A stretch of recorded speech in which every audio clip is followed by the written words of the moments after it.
Alô? Alô? Olá, você está ouvindo o Brothers Cast.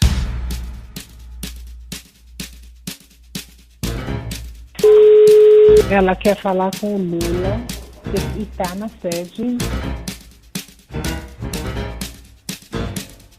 Olá, meu caro brother! Estamos aqui mais uma vez para mais um novo episódio do nosso Brothers Cast. E hoje um episódio mais do que especial. A gente vai tratar de um assunto aí que tá nas redes sociais, tá na mídia, tá em tudo que é lugar, que é Lava Jato. E para falar desse assunto, hoje a gente tem algo diferente aqui para conversar com vocês, algo novo, espetacular. Temos um novo convidado que vai participar conosco desse bate-papo, dessa conversa descompromissada, que não entrará nos autos da Lava Jato.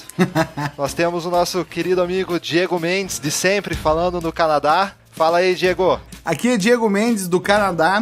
A terra que outrora foi gélida, hoje é verde. Que ótimo, que ótimo. E o nosso novo convidado, pessoa especial, especialíssima, Igor Moura, diretamente das terras curitibanas, aqui vizinho da Praça de Curitiba, da República de Curitiba, falando conosco aqui das terras mais gélidas do que as do Canadá. Que mentira, velho. É isso aí. Não é mais gélido que o Canadá, mas eu acho que hoje deve estar, hein, Dieguito? Hoje tá mais gélido que o Canadá, sim. E aí, brothers? Bom dia, boa tarde, boa noite, caso não os veja, né? E vamos lá, a gente vai falar hoje de Lava Jato. A gente quer trazer um pouquinho do histórico da operação, como tudo começou lá em 2009, e evoluindo um pouco nesse bate-papo aí, vamos fazer algo bacana, algo para trazer um pouco de esclarecimento e trocar uma ideia, na verdade. Como eu falei, não entrará nos autos, e é algo mais solto, algo para a gente poder conversar e falar a respeito. Vamos lá! A Lava Jato significa um rompimento da impunidade dos círculos de poder no Brasil, e ela traz um diagnóstico de uma corrupção que é enraizada historicamente e cujos tentáculos abraçaram diversos órgãos públicos. Então vamos lá.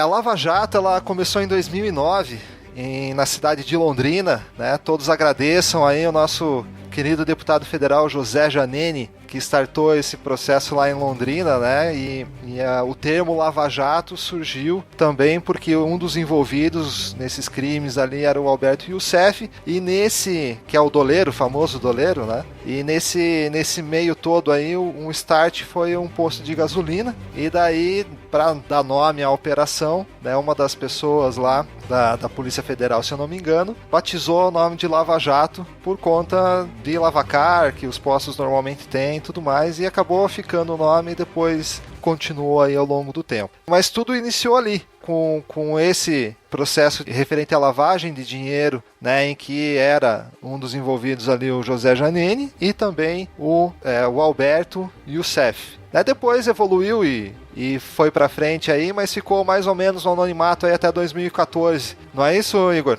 Mais ou menos por aí? É isso aí. Como você bem falou, o Youssef, ele é figurinha já carimbada aqui no Paraná. Eu até comentei em alguns outros momentos sobre a questão dele ter feito a primeira delação premiada dele lá em 2003, antes da delação premiada ter sido homologada, ou existir lei para delação premiada. Ele já fez uma delação premiada lá, onde ele assumia os crimes e prometia nunca mais fazer nada de mal, se comportar e ser bonitinho. Parece que ele não cumpriu muito essa parte da delação. Não conseguiu isso, né? E aí ele reaparece em 2009, e aí tem toda a evolução da Lava Jato até hoje. Muito do que ele fala foi usado como base. A ideia de delação premiada lá fora é que a gente consiga pegar, que a justiça consiga pegar alguém, o peixe grande, né? Pega o peixe pequeno e vai crescendo até pegar o peixe grande. O peixe grande que a Lava Jato quer, claramente, e aí se a gente olhar todos os autos, o peixe grande que ela quer é o Lula, né? Desde aquele PowerPoint aponta pro Lula, tudo é pro Lula. E quem não quer? Sim. Então, assim, a Lava Jato quer o Lula, e aí ela vem pela beirada com várias denúncias, com várias delações, buscando comprovações, né? A gente tem visto ultimamente sobre o Lula a parte do triplex. Inclusive, uma das coisas que eu acho mais legal dessa parte da Polícia Federal são os nomes, né? Os nomes das operações. Desculpa eu te interromper, Igor, mas eu tenho um Claro. ponto com relação a essa vigência de é o Lula, né? Não, mas se você ler os autos, você vai ver que a intenção é pegar o Lula. Assim, Não, o Ministério mas Público... vamos lá. É que começou em 2009, Sim. né? Se intensificou, como você já tinha, como a gente conversou, não lembro se foi aqui ou se em outro momento. Ela se intensificou em 2014, mas o que aconteceu foi, você começou a Lava Jato, a primeira operação, começou para pegar o esquema de lavagem de dinheiro que era ligado a alguns doleiros, né, e a postos de gasolina, foi subindo, foi sendo envolvido outros doleiros. Quando eles começaram a descobrir como era relacionado a combustível, eles viram que diretores da Petrobras estavam envolvidos. Quando eles começaram a investigar os diretores, caiu nos políticos, e daí que eles conseguiram visualizar que o partido que estava no poder naquele momento, que seria o PT, ele estava orquestrando parte desse sistema de propina. Logo foi se avançando as investigações e se chegou à conclusão que só poderia ser o Lula, porque além de ser o presidente da República com poder político para estar manipulando ali, aliado ao histórico do mensalão, e daí ele sendo presidente, né, do partido, que chegou-se à conclusão, através não só de análise, mas sim, nós temos provas circunstanciais que apontam que realmente, eu não sei se ele foi o grande arquiteto da jogada, mas que ele foi o cara que orquestrou e foi botando o negócio para ser mais suave e criou um governo paralelo. Por isso, assim, eu não vejo que a Lava Jato teve o objetivo de pegar o Lula. Na verdade, se tornou o objetivo de pegar o Lula porque nas investigações a gente descobriu que o cara, ou vamos dizer, o partido ali que estava no poder, ele estava comandando toda essa safadeza. Então, Diego, eu concordo com você em partes, outras nem tanto, porque assim, quando a gente investiga, qualquer instituição policial investiga e usa delação premiada, usa esse tipo de... Por que a delação é premiada? Porque eu vou tirar a pena de um cara menor pra pegar o cara maior. Então assim, imagina que eu tô investigando a máfia siciliana. Quem é que eu quero pegar? É o padrinho, é o dono da máfia. O Berlusconi. Então, quando a gente fala em Youssef, que é o primeiro agente disso aí, se você olhar lá no site da Lava Jato, Lava Jato, MPF e tal, você vai ver que o Youssef, ele é operador financeiro do PP, que é o Partido Progressista, e do PT, Partido dos Trabalhadores. Então, assim, ele é o primeiro delator e o PT já está envolvido lá no primeiro assunto da conversa. Quando eu digo que a ideia é pegar o Lula, é que não precisa ser gênio para imaginar que o principal orquestrador disso tudo poderia ser o presidente do partido e o presidente do Brasil ao mesmo tempo. Você não tem, pensando bem no elemento inicial, você não tem o PT, não tem o Lula, mas já de início, isso já é colocado pela delação, como você falou, né, Igor? Já é colocado ali que o cara está envolvido com dois partidos e, coincidentemente ou não, um dos partidos é o que estava no poder, e já fazia anos que estava no poder e depois permaneceu ainda por um bom tempo, né? Então acho que foi meio natural essa questão de ser direcionado até, vamos dizer assim, pro PT, que inicialmente houve muita crítica na Lava Jato até por conta de que era algo parcial e direcionado, né? Mas é porque tinha uma lógica, né? Você tem alguém que está no poder, que tem a máquina na mão e que estava fazendo alguma coisa estava acontecendo ali. Então acho que era meio natural partir por esse lado. Mas bacana, a discussão tá muito legal, dá pra ver que tem a polêmica, né? Envolve o tema Lava Jato em tudo onde é falado, né? Alô, minha filha. Alô? Mas você comentou um negócio bacana antes de a gente entrar até em mais detalhes ali, puxar um pouco para as pessoas envolvidas, talvez. Você comentou aí uma das coisas é a questão da delação premiada, que é algo que a gente ou nunca tinha sido feito, ou a gente não ouvia falar, ou enfim, talvez até o Igor possa colocar um pouco melhor para nós essa questão aí. E também outras coisas, né, como interceptações telefônicas. Nunca se ouviu falar tanto em interceptações telefônicas como foi nessa época de Lava Jato, né? Então faz parte desse histórico também. Eu acho que a operação em si trouxe essas questões e depois, agora mais no final, né, a gente tem até a questão que parece coisa de filme de Hollywood, né? Os caras indo lá com gravador e uma coisa pensada junto com a Polícia Federal para mala com localizador, com tudo mais. E esse ponto que é a Lava Jato que nós conhecemos hoje, ela dá um start com força mesmo em 2014, não é isso? É isso aí, as ações da Lava Jato em 2014, já de prisão, já em março, condução coercitiva, invasão, invasão não, né? Entrar nos domicílios e fazer coleta de dispositivos eletrônicos. Exato. Isso começou em março. Foi a parte ostensiva da Lava Jato, começou em março de 2014, né? O que a gente estava falando em relação a ter o Partido dos Trabalhadores como o grande alvo, sim, é porque o Partido dos Trabalhadores estava no poder. Tem várias partes da Lava Jato que, quando a gente começa a ler os inquéritos e ver as delações, que fala de outros partidos e fala de outras coisas, mas uma das coisas que talvez pegue é a questão da prescrição da pena. Então, essa parte de corrupção ativa, corrupção passiva, essa pena prescreve. Então, não adianta eu investigar um crime de 1920, não adianta investigar, por exemplo, a parte das doações para o Instituto Lula, segundo Emílio Odebrecht, são baseadas no modus operandi da Fundação do Fernando Henrique. Hoje, Fundação FHC, antigamente Instituto Fernando Henrique, que era um instituto exatamente igual. Então, assim, o modus operandi é muito antigo. Se a gente pegar a Lava Jato, ela olha principalmente para a Petrobras. Tem alguma coisa na eletronuclear, na Caixa Econômica, que foi desmembrada pelo STF depois, mas principalmente na Petrobras a gente fala de 16 empreiteiras. Essas 16 empreiteiras, 10 delas já faziam mais de 70% das vendas em licitações no Brasil na década de 70, na ditadura militar. Em 69, eles disseram, não vai ter empresa estrangeira concorrendo a nada que seja no Brasil. E aí a gente fala, não teve corrupção na época dos militares, então vamos dar uma voltinha na Transamazônica e dar uma olhada como é que tá lindo lá. Nem existe, né?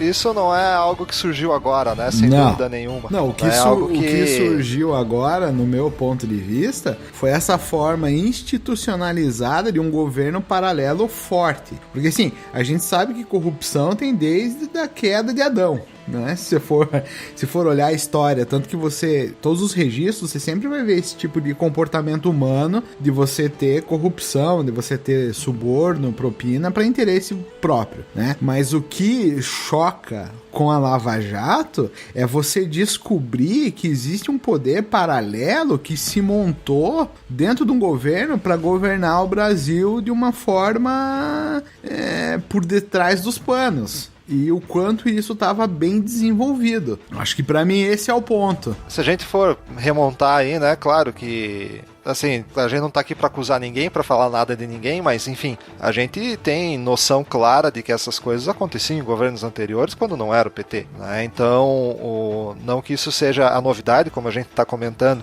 mas o que eu acho que foi determinante para acontecer na escala em que foi, a gente teve nesse período, a gente tá tirando o contexto político, vamos agora um pouquinho para o contexto econômico, né? O Brasil, ele depois que teve o Plano Real, tudo mais, começou a ter uma série de ajustes. Quando o Lula assumiu, né, o país estava já numa direção de crescimento, o mundo estava num viés de crescimento, e o país entrou nessa onda e até pelos anos passados, que não foram anos de crise, anos de dificuldade, de hiperinflação e tudo mais, de repente o país conseguiu entrar nessa onda. E a coisa começou a deslanchar e pegou, então o que acontece com isso? Começa a entrar muito dinheiro dentro do país, começa a ter muito dinheiro rodando, a Petrobras passou a ter novas descobertas em termos de petróleo, então começou a rodar muito mais dinheiro na Petrobras, teve o pré-sal, que isso trouxe acho que deve ter crescido o olho de muita gente para cima.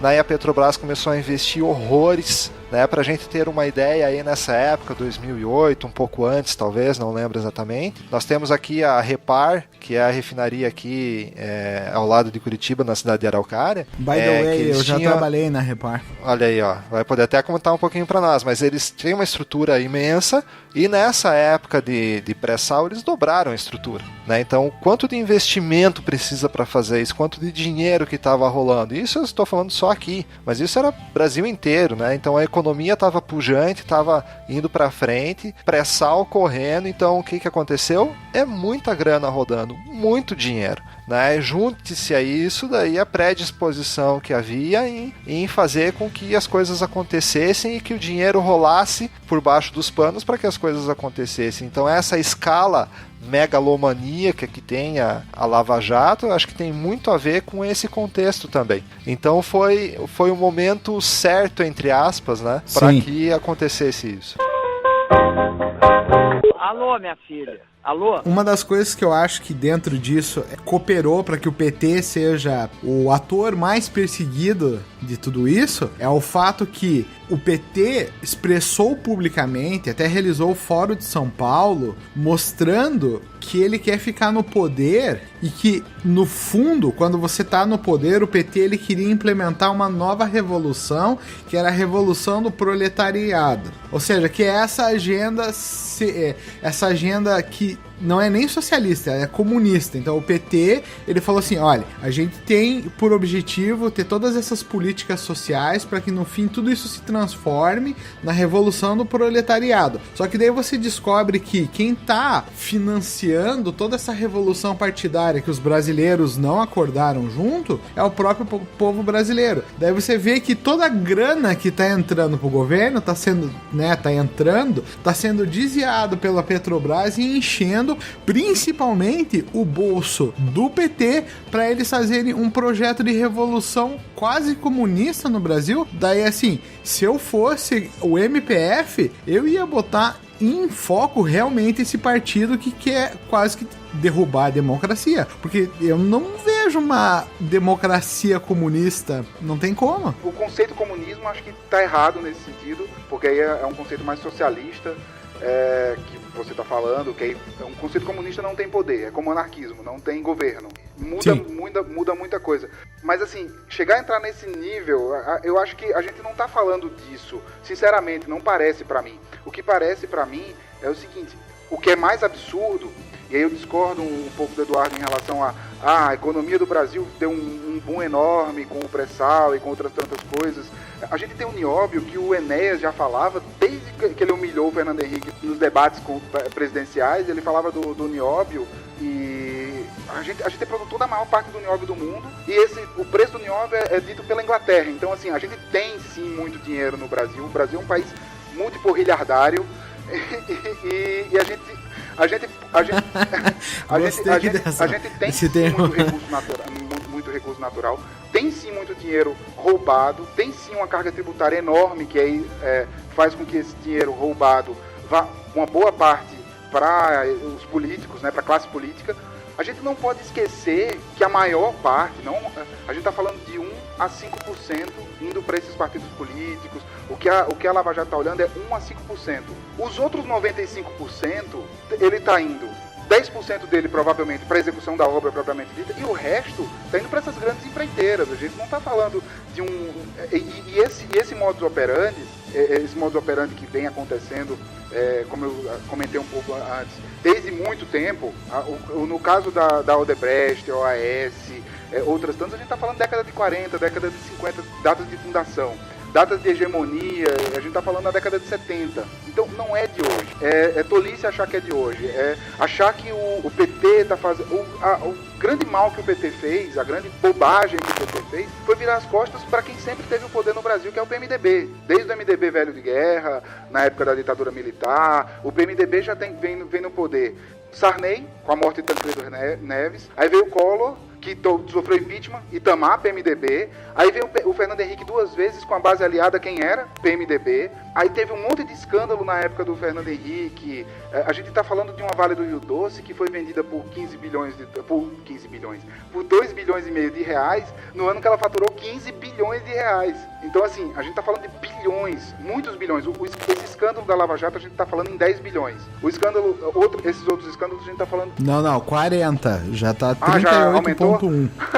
Já tá 38,1. Não, mas assim, claro. Só um adendinho bem importante. Eu não acho que o maior erro do PT foi dar as costas ao PMDB. Eu acho que o maior erro do PT foi roubar e continuar, mesmo que venha uma questão histórica. Eu acho que o PT, como o partido que estava no governo e chegou ao poder, nós podemos prestar atenção, eles melhoraram o lance da investigação, eles deram mais autonomia para a Polícia Federal, para o MPF. Realmente, eles eles cooperaram para que o Brasil avance. Eu não estou dizendo que o governo do Lula cooperou para o Brasil em vários pontos. Só que o maior erro deles foi continuar o que sempre existiu, que foi essa roubalheira e esse sistema. Como você falou, realmente, no meu ponto de vista, se isso a gente não vê, isso a gente vê na história americana, vamos falar do mundo, né, ocidental. Se você olhar o próprio governo norte-americano, você também vai ver um governo paralelo por trás de lobistas que recai desde o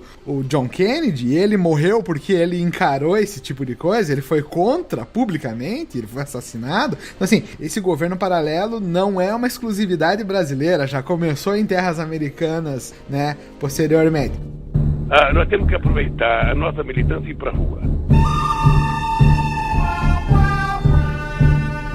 Quem já viu Bruna Surfistinha, né, vai falar da diferença da garota de programa para o vintão.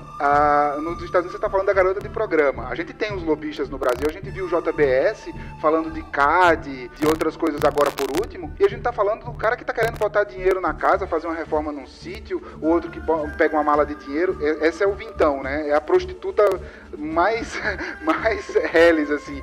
Então, a gente está falando também de investigações ainda muito embrionárias, assim. A gente está falando de um processo investigativo muito embrionário. Corrijo em relação ao maior erro do PT. O que eu quis dizer é que o erro diferente do PT, o erro que os outros não cometeram, porque assim, todo mundo, esse é o modus operandi. Todo mundo roubava. Claro que tá errado roubar. Todo mundo, mandar matar é uma coisa mais normal do mundo, né? A gente viu o Celso Daniel, o Teori Zavascki, agora que o filho dele fala que mandaram matar, e os caras que investigaram ele morreram. Um dos investigadores morreu agora numa briga em Florianópolis. Delegado, que investigava, né, o caso. Não estou dizendo que mandou matar, mas se você ver a gravação do Aécio falando alguém que a gente possa matar... Meu chapéu, nem fale. Pra quem tem amor... Eu não tive ainda a oportunidade de ver a gravação da S. Não sei se eu não tive a oportunidade ou eu não quis. Não perca o pensamento, Igor, mas esse daí foi o seguinte, o Aécio na ligação, quando ele fala de mandar alguém buscar mala de dinheiro, ele fala esqueci o nome do outro cara lá, pro Joésia, né? Nome de cantor. Que ele fala assim, que nome lindo, né? Joésia. Ele fala assim, não, nós temos que mandar alguém lá, que se der problema a gente possa matar. Tipo... E aí manda o primo dele. E é o primo dele, velho. Tem que ver. Você vai lá em casa, o Fred. Se for o Fred, eu ponho o menino Milber. Se for você, sou eu. Só pode ser desse jeito. Entendeu? Tem que ser entre dois. Não dá pra ser. Tem que ser um que te mata ele, né? Tem que ser eu ou você. Pronto. Ou o Fred e o cara desse. Pronto. Tá bom. Aí o tio...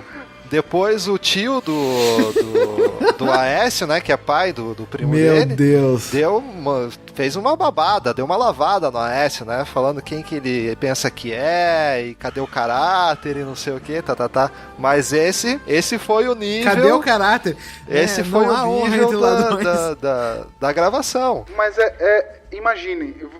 A gente tem que ter um pouco de empatia pelas pessoas, inclusive pelos bandidos, quem quer que eles sejam.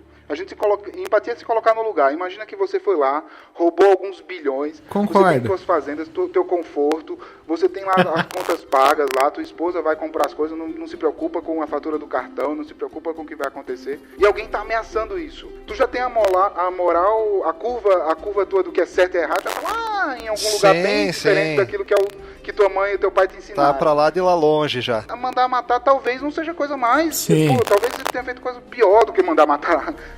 Mas assim, quando a gente volta a falar de Lava Jato, a gente não tá falando ainda de homicídio, não tem nenhum tipo de ilação de homicídio pra ninguém. A Lava Jato, ela olha sim os crimes políticos e crimes contra a Petrobras, principalmente, né?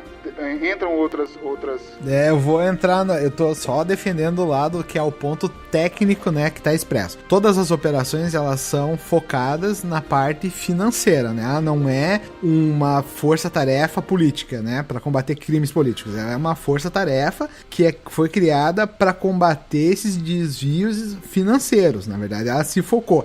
É como eu falei, a Lava Jato, ela acabou caindo nesse sistema de corrupção antiguíssimo que a gente tem no Brasil, né? Eles só caíram porque, assim, é a origem, né? Da onde emana o poder, que os caras têm ali toda a capacidade pra estar orquestrando isso de cima. Tanto que, é engraçado que você falou que essa operação, ela começou em Londrina, né? E eu tenho um amigo meu, o Thomas, ele trabalhou para um cara de Londrina, que ele recentemente, foi, vocês devem saber melhor do que eu, que estava na mídia aí de Curitiba e do Paraná, a bomba de gasolina que estava sendo alterado os chips, para que quando você botasse ali 2 litros, na verdade viesse 1,75 e tal. Isso, aham. Exatamente. Então, o meu amigo, ele trabalhou pro cara que fazia esses chips, para ele poder controlar, e esse cara foi morto ano passado, assassinado em Curitiba, relacionado ao combustível. Você tudo vê? Está conectado, tudo está conectado. Mas aqui, fazendo um fechamento nessa primeira parte, assim... Não, eu quero falar... Só colocando ali o ponto que eu tinha falado lá atrás, é que quando você tem um contexto, por exemplo, um universo de 10 bilhões de dólares correndo, se você tem 10% de corrupção nesse negócio, você tem 1 bilhão. Agora, se a gente está falando de 100 bilhões, a gente tem 10. Se a gente tem 1 trilhão, a gente tem 100 bilhões. É só essa escala que eu quis mensurar ali em relação à questão de ter uma economia mais forte e estar rodando mais dinheiro. Agora que já existia antes, que já era feito, que não sei o que lá, isso daí eu não tenho dúvida também.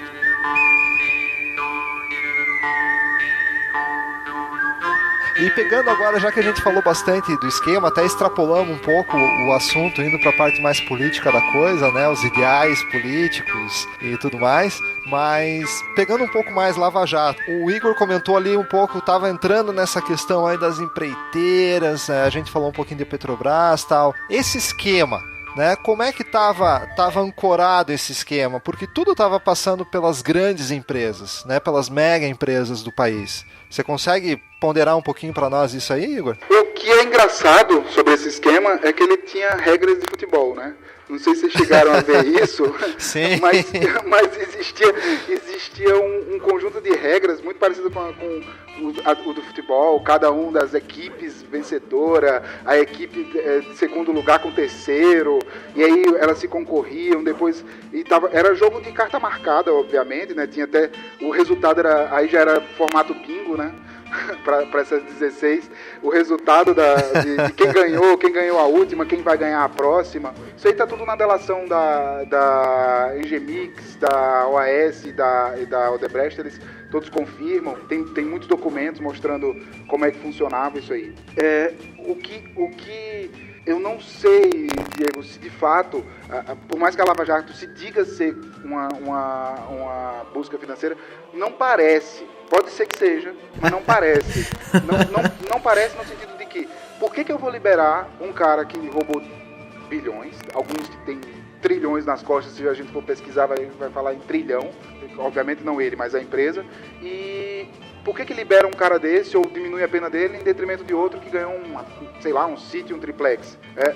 A questão do poder é muito mais interessante, e eu concordo com o modelo da Lava Jato, não discordo, não estou dizendo que está errado ser a busca pelo poder, seguir o poder. Ela começou seguindo o dinheiro, mas hoje eu vejo que ela segue muito mais o poder, no sentido das próprias delações. O que é que eu estou trocando pelo quê? Eu estou trocando o Eike ou o Eduardo Cunha, ou sei quem é que esses dois não têm delação, mas eu estou trocando o Marcelo Odebrecht pelo Lula. O Marcelo Odebrecht, a gente está falando dos 95% que sobrou. Que não seja 95%, que seja 85%. Eu lembro desde criança, meu pai me falava sobre como é que funcionava essa parte de licitação pública, né? Você tinha o cara fazia uma licitação para um asfalto de 20 centímetros, o outro chegava e dizia, não precisa de 20, precisa de 40, comprava 40, pagava 80, recebia 4. Então, no final das contas, 90% fica para a empreiteira, desses 90% ele dá 10% para um, 10% para o outro, mas ele fica com a maior parte. Tanto é que a gente está falando de empresas gigantes. Se a gente vai em Miami, a gente vê várias obras da Odebrecht em Miami. Se a gente vai em outros lugares, a JBS, por exemplo, que foi a última aí do último escândalo relacionado à Lava Jato, não a República de Curitiba, mas sim o pessoal lá de Brasília, a Lava Jato, a JBS é a maior produtora de carne do mundo, de proteína animal do mundo. não é do Brasil, não é da América Latina, é do mundo. Então a gente está falando de empresas que ficaram gigantes com esses esquemas, né? No caso da JBS não entra muito acho que nem entra a Petrobras, mas entra bastante o BNDES, muito forte, e aí o pessoal tem que ir atrás do BNDES para ver o que é que vai acontecer. Eu estava comentando mais cedo sobre essa parte de investigação embrionária, no sentido de que a gente está falando de coisas que são novidades para a gente hoje, como vocês bem falaram. A gente vê agora bastante gravação telefônica, a gente vê agora delação premiada, que não existia no Brasil, ou se existia, como o Eduardo falou, era muito pouco divulgada, é que na verdade não existia meio legal para o juiz fazer isso. Exato. Como não existe meio legal para muitas das coisas que a Lava Jato faz.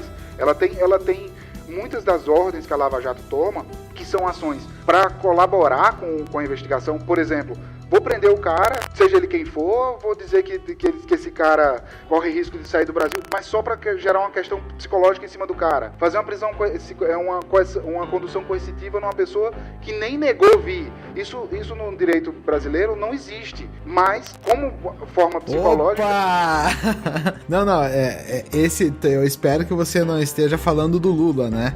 Você falou que ele não negou e ele... Vamos lá, o Lula ele foi político, ele falou, não tem por que fazer uma condução coercitiva em mim, porque eu tô disponível aí. Primeiro que a condução coercitiva primeira, ele teve um tratamento especial por ser um ex-presidente, e ele foi recebido no aeroporto, numa salinha específica, o que não aconteceu com ninguém, né? Segundo, ele falou, eu não me nego aí, mas quando o juiz chamou, ele entrou com uma quantidade de recursos legais que não aparecer imensas. Então, assim, a gente tem o discurso político, que é bonito, que pra mim ficou bem a cara. Vamos falar da política brasileira, né? Que o meu discurso político é lindo, mas as minhas ações não tem nada a ver com o que eu falo. A mesma coisa. O PT chegou ao poder com um discurso bonito, com um discurso correto, né? Eu acredito que vários dos pilares do socialismo são ideais humanos que a gente teria que buscar, né? Pra você ter um convívio equilibrado, né? Com direitos iguais, eu não concordo, mas com as mesmas oportunidades para as pessoas. Assim, direito igual, você parte do pressuposto que todo mundo é igual. E nem todo mundo é igual. Então, assim, você tem que ter as oportunidades iguais. O direito na forma de lei, sim, é um direito, né? A lei é para todos. Mas, assim, não tem como tratar as pessoas de uma forma igual se as pessoas não são iguais, né? Mas isso é um conceito filosófico, né? Mas eu acho que a questão só que a gente não consegue dissociar, pegando ali o que vocês estão falando, a gente não consegue dissociar o caminho do dinheiro e o caminho do poder, na minha opinião. Eu acho que eles estão andando junto. Sim. Né? E dentro de tudo isso, o Igor colocou um negócio que foi bem bacana, que muitas vezes...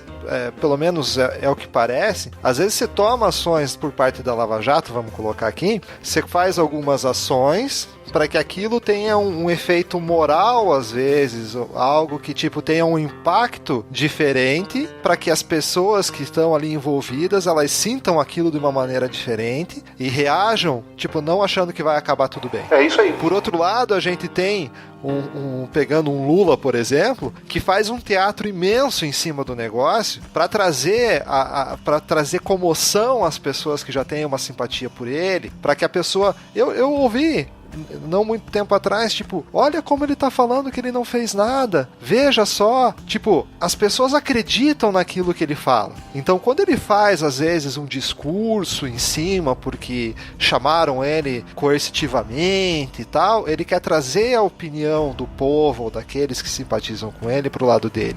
Então, acho que isso também tá fazendo parte desse negócio. Quando você vai mostrar um PowerPoint lá, né, pra dizer que tem um cabeça mandante, você quer trazer algo que é subjetivo, você quer trazer junto. Então acho que tem a ver com isso que vocês estão comentando aí também. A Lava Jato significa um rompimento da impunidade dos círculos de poder no Brasil? A condição coercitiva do Lula, segundo o Sérgio Moro, não foi porque ele se negou aí ou porque ele colocou vários recursos legais, que é direito dele, colocar vários recursos legais, ele pode. Inclusive o STF deu uma babada na defesa dele ultimamente, porque tá colocando recursos demais, tá enchendo o saco. Mas de qualquer forma, o que o Moro falou foi, eu fiz condução coercitiva no Lula, porque ele é um ex-presidente, eu não queria que ele se expusesse, e foi esse o argumento. Engraçado que a Polícia Federal já tinha falado pra Globo, já tinha helicóptero, já tinha foto, já tinha um monte de coisa. Então assim, não foi por isso. A ideia é sim baixar o moral da pessoa para que ela possa falar mais e para que ela possa sim confessar ou ser pega de surpresa. São recursos que o Moro já executa desde 2003, como eu falei, com a delação premiada do Youssef, que não existia base legal para ele fazer e fez.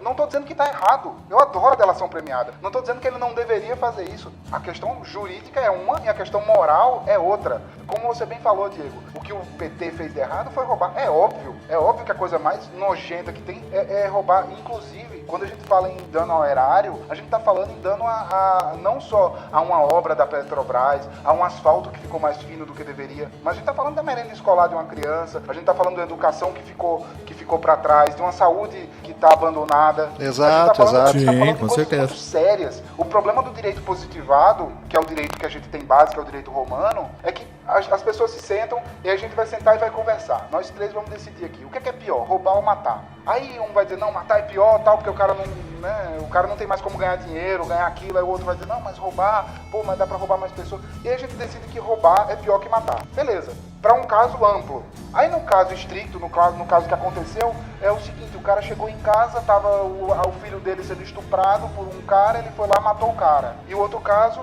o cara roubou bilhões de reais, ou doletas, sei lá, pra merenda e matou um monte de criança de fome em consequência disso. Roubar foi pior que matar nesse caso. E o direito positivado não vê isso. Esse é o problema de como a gente trabalha em relação ao direito brasileiro, né? Que é a base romana. Você pega a common law, a gente fala muito em bom senso. E aí tem um problema também, porque quando falta o bom senso, tem lá Making a Murder, aquela série muito legal, que mostra o cara fabricando um assassino, o cara tá preso até hoje, inclusive. Então assim, a gente tem que chegar no meio do caminho. Mas a gente, de novo, voltando ao assunto que eu queria chegar, que era a parte embrionária do nosso modelo de investigação. Gravação telefônica e delação premiada, a gente tá falando de década de 60, meu amigo. Isso é muito velho, isso é, assim, a gente poderia estar falando de APT nas estações dos investigados, ou seja, ter malware naquela estação, gravando o vídeo do cara, gravando o que ele conversa, malware no celular do cara para gravar as conversas de WhatsApp, para gravar as conversas, o que ele troca por SMS, por Telegram,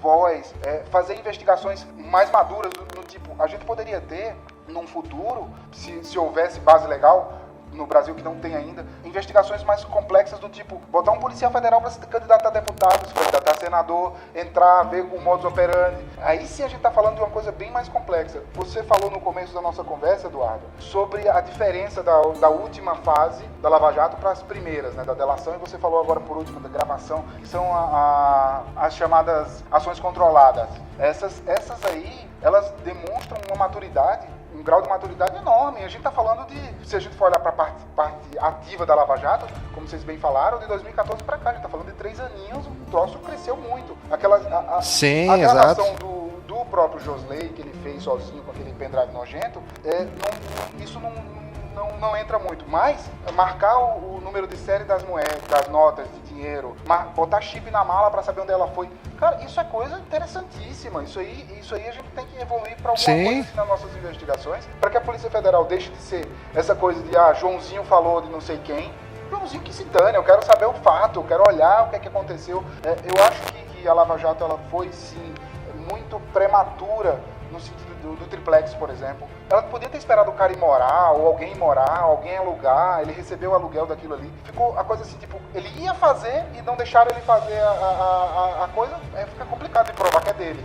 Que daí fica aquele diz que me diz que, né? Tipo, não, era teu, não era meu, era de fulano, e... Uma coisa interessante que, eu acho que é recorrente em relação ao assunto da Lava Jato é que às vezes a gente não entende o fluxo de investigação. Então, o que eu já percebi é assim, a galera fala, porque o Sérgio Moro fez isso, porque o Sérgio Moro não sei o quê. Se a gente for olhar como é que é um caso simples, como é que é um fluxo de investigação de um caso simples, você tem a denúncia vamos falar da investigação aqui nesse âmbito. A denúncia ela vem do MPF, que é o Ministério Público Federal, uma denúncia de ação de improbidade. A PF é responsável pelos inquéritos policiais e toda a investigação, e o juizado, que é o Sérgio Moro, ele é responsável por julgar o processo que foi iniciado pelo MPF. Se a gente vai daí para Lava Jato especificamente, a gente vai ter uma interação entre o MPF, a Polícia Federal, o Juizado Federal, Receita Federal, CAD, CGU, TCU e os próprios agentes da Petrobras. Então, assim,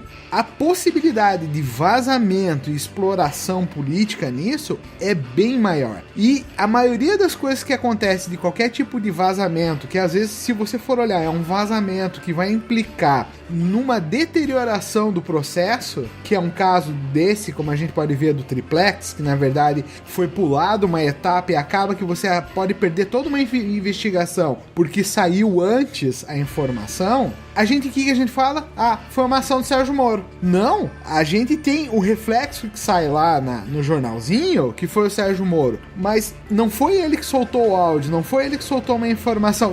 A gente fica, às vezes, passando pro Sérgio Moro um furo que acontece dentro de todo o processo, onde a gente vê, se a gente ouviu lá a própria gravação do Temer com o Joesley, que nome lindo, Joesley. Você vê o Joesley falando que ele tem um procurador dentro de toda a ação, ele já tem um procurador que tá sob a influência dele. Daí um cara desse, né, solta alguma coisa, Sérgio Moro soltou antes. Então, assim, a gente só tem que ter, né, a maturidade como nós, não que a gente seja super entendedores, mas às vezes não envolver o principal ator de um dos elementos como o cara que tá soltando ou que tá orquestrando as coisas para sair desse jeito. Eu vejo que existe um combate de informação muito grande contra a Lava Jato, que não é com relação ao PT, é os políticos. Eles estão desesperados, né? Tipo assim, o PT quer acabar com a Lava Jato. Não! O Congresso quer acabar com a Lava Jato. Todo mundo quer acabar com a Lava Jato. Tá respingando em todo mundo, né? Porque é como a gente conversou.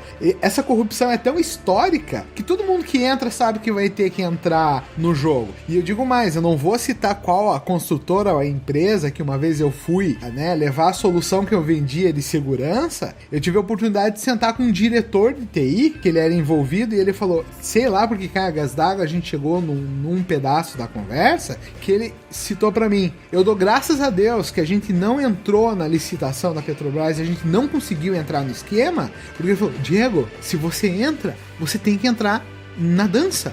Ele falou, você vai ter que botar dinheiro de propina. É que nem o tópico que o Eduardo puxou pra gente iniciar era de como é que funcionava o esquema da corrupção. Mas basicamente o esquema era, você tinha propina, né, entre os doleiros, os diretores, né, gerava grana, que daí ia favorecer, ia sair um contrato super faturado, que nem o Igor comentou, eu acho que eu preciso de 4 metros, o cara fala que precisa de 40, paga 80 e vem 4, né? E dos contratos, né, superfaturados, a gente tinha daí os operadores, que iam dentro de todo esse jogo da propina aí, de distribuir, e no fim tinha os partidos políticos que iam manter a estrutura. Por isso que daí o Igor tava comentando, que na visão dele, ele achava que a Lava Jato tinha partido para uma perseguição política. Mas eu vejo assim, eu vejo como uma cobra. E essa cobra é como se ela fosse possuída pelo mal. E o mal, vamos dizer que é um partido que está no poder. Toda vez que um partido entra na cobra, a cabecinha da cobra levanta e começa todas as ações. Eu vejo que a Lava Jato ela tem que estrangular a cabeça da cobra. Mesmo que 95% da cobra é o corpo, que são tudo que está envolvido, que é onde realmente está o dinheiro, né? Como a gente chegou à conclusão. Mas assim, você tem que atacar a cabeça da cobra pra você matar a cobra e depois ir tratando o corpo morto. Assim, num ponto de vista lógico, né? Eu vejo desse jeito. Uma corrupção que é enraizada historicamente e cujos tentáculos abraçaram diversos órgãos públicos. Mas aí eu entro em atrito com o que o Eduardo falou um pouco antes. Eu não consigo dissociar o poder do dinheiro. Eu consigo dissociar bem o poder do dinheiro. Se a gente for para a cabeça do poder, você está falando certíssimo, é isso mesmo. Você vai pegar o partido político ou a instituição política que está no poder. Se você for pro dinheiro, você não é aí onde está a maior parte do dinheiro. A cabeça do dinheiro, ela tá nas construtoras, ela tá nas corruptoras. Discordo. Eu acho que o corruptor maior é o sistema. E o sistema é o poder de governo atual. Porque eu acho assim, o governo atual, ele tem uma quantidade de recursos que se ele realmente, o governo, quisesse combater a corrupção, ele ia matar qualquer empreiteira, qualquer corruptor, entendeu? Então, como na verdade o grande poder de cima não tá afim, ele vai alimentar ali a cobra, mas ele é a cobra, entendeu? Ele vai alimentar as empreiteiras, a propina, todo o sistema, entendeu? Por isso que a gente tinha que atacar o sistema em si, que é o sistema de poder que realmente é o que tá por trás, que é esse governo corrupto paralelo que a gente tem e que tem em todo mundo. Isso aí, né? É muita história do ovo e da galinha, né? Porque você tá falando de corrupção e na minha cabeça eu também pensei em drogas. É a mesma coisa. Então, assim, você tem muito dinheiro de drogas, poderia acabar. Armamento ilegal, você tem muito dinheiro de armamento ilegal, poderia acabar. E não acaba porque o governo, a culpa é do governo. Eu acho que não. Eu acho que a culpa é de quem faz. A culpa do assassinato é de quem mata, a culpa do roubo é de quem rouba, a culpa de quem superfatura é de quem superfatura. Plenamente. O governo é uma consequência desse problema. Eu acho que a solução para essa política cagada que a gente tem, e peço desculpa pelo palavrão, evitei bastante, mas não tem outra palavra, seria basicamente política. Eu estou quase sendo um médico homeopata. A solução para a doença é a doença. A solução para isso é política. Se a gente não politicamente não conseguir evoluir para acabar com esse tipo de coisa, de fato, ele vai continuar acontecendo. Quando você fala em uma investigação em que você está olhando para a cabeça da cobra no poder, eu também concordo. Eu só estou dizendo que tem uma cabeça de poder e uma cabeça de dinheiro, que são distintas. Mas elas andam juntas. Mas essa do dinheiro anda com quem tiver o poder. Elas são distintas, mas elas andam juntas. Ela não interessa quem é que tem o poder, ela está sempre junto. A corrupção é a história do ovo e da galinha, né? Na verdade, acho que a gente tem que mudar a figura. Na verdade, já não é mais uma cobra, a gente tá falando de uma hidra, que tem várias cabeças. É bem verdade. Boa. O Tiamat, né? Chama o Capitão América. Chama o Capitão América. Opa, Capitão América, ó. Você é um vendido, velho. Então, assim, existe, quando você fala em perseguição política, eu não estou falando que tem uma perseguição política, mas existe uma perseguição, sim, contra o cabeça dessas operações. Eles estão procurando a cabeça, ou quem é o principal nome. Segundo o Ministério Público, lá atrás, naquele PowerPoint cagado lá também, do Lula, lá, com tudo apontando pro Lula, segundo o Ministério Público, esse cara é o Lula. Então, assim, a gente tá falando, e eu vejo a esquerda falando bastante do triplex, a direita falando bastante do triplex, todo mundo falando bastante do triplex, mas, cara, se você pegar a peça que o Ministério Público faz a denúncia contra Lula e for olhar o sítio de Atibaia, tem coisas ali maravilhosas. O sítio do Atibaia, eles são dois sítios, que um é em nome de um dos sócios do Lulinha e outro sítio é em nome de outro sócio do Lulinha, e os dois se juntam e são um sítio só. Que o Lula foi 270 vezes, de 2011 a 2016, 270 vezes no sítio. Aí tem os pedágios, aí tem os carros do governo, tem os funcionários públicos que foram lá no Portal da Transparência, que foram como segurança dele pra lá. Tem uma série de provas que ele vive naquele lugar. Tem roupão do cara com o nome do cara, tem os remédios da Marisa com o nome da Marisa. Tem lá, tem uma série. Aí tem e-mail do cara falando, na casa do presidente, na casa do Lulinha, os caras conversando. Então, uma série de fatos materiais que mostram a propriedade daquele sítio. Inclusive tem o próprio Lula falando com a Dilma no áudio que vazou, ele fala lá... Tchau, querida. Tchau, querida. Esse mesmo, ele fala daquele meu sítio lá, né? Ele fala no meu sítio, ele não fala no sítio do João, do José ou da Maria, ele fala no meu sítio lá. Então, assim, o triplex foi um caso que, sinceramente, eu acho que a Polícia Federal agiu muito, muito prematuramente, não esperou a coisa se consumar, sabe? Eu vejo assim que concordo com o que você tá falando do sítio aí, mas acho que isso é um aprendizado. E depois que eles soltaram o troço, não tinha como voltar atrás, né? E assim... É que depois que eles soltaram é que, às vezes, é como uma pontada na minha cabeça, sabe? Tipo assim, pra mim, essas soltadas não foram os agentes de investigação. Não, foram pode os não ter agentes, sido, né? pode não ter sido. Tudo isso daí, eu vejo, né?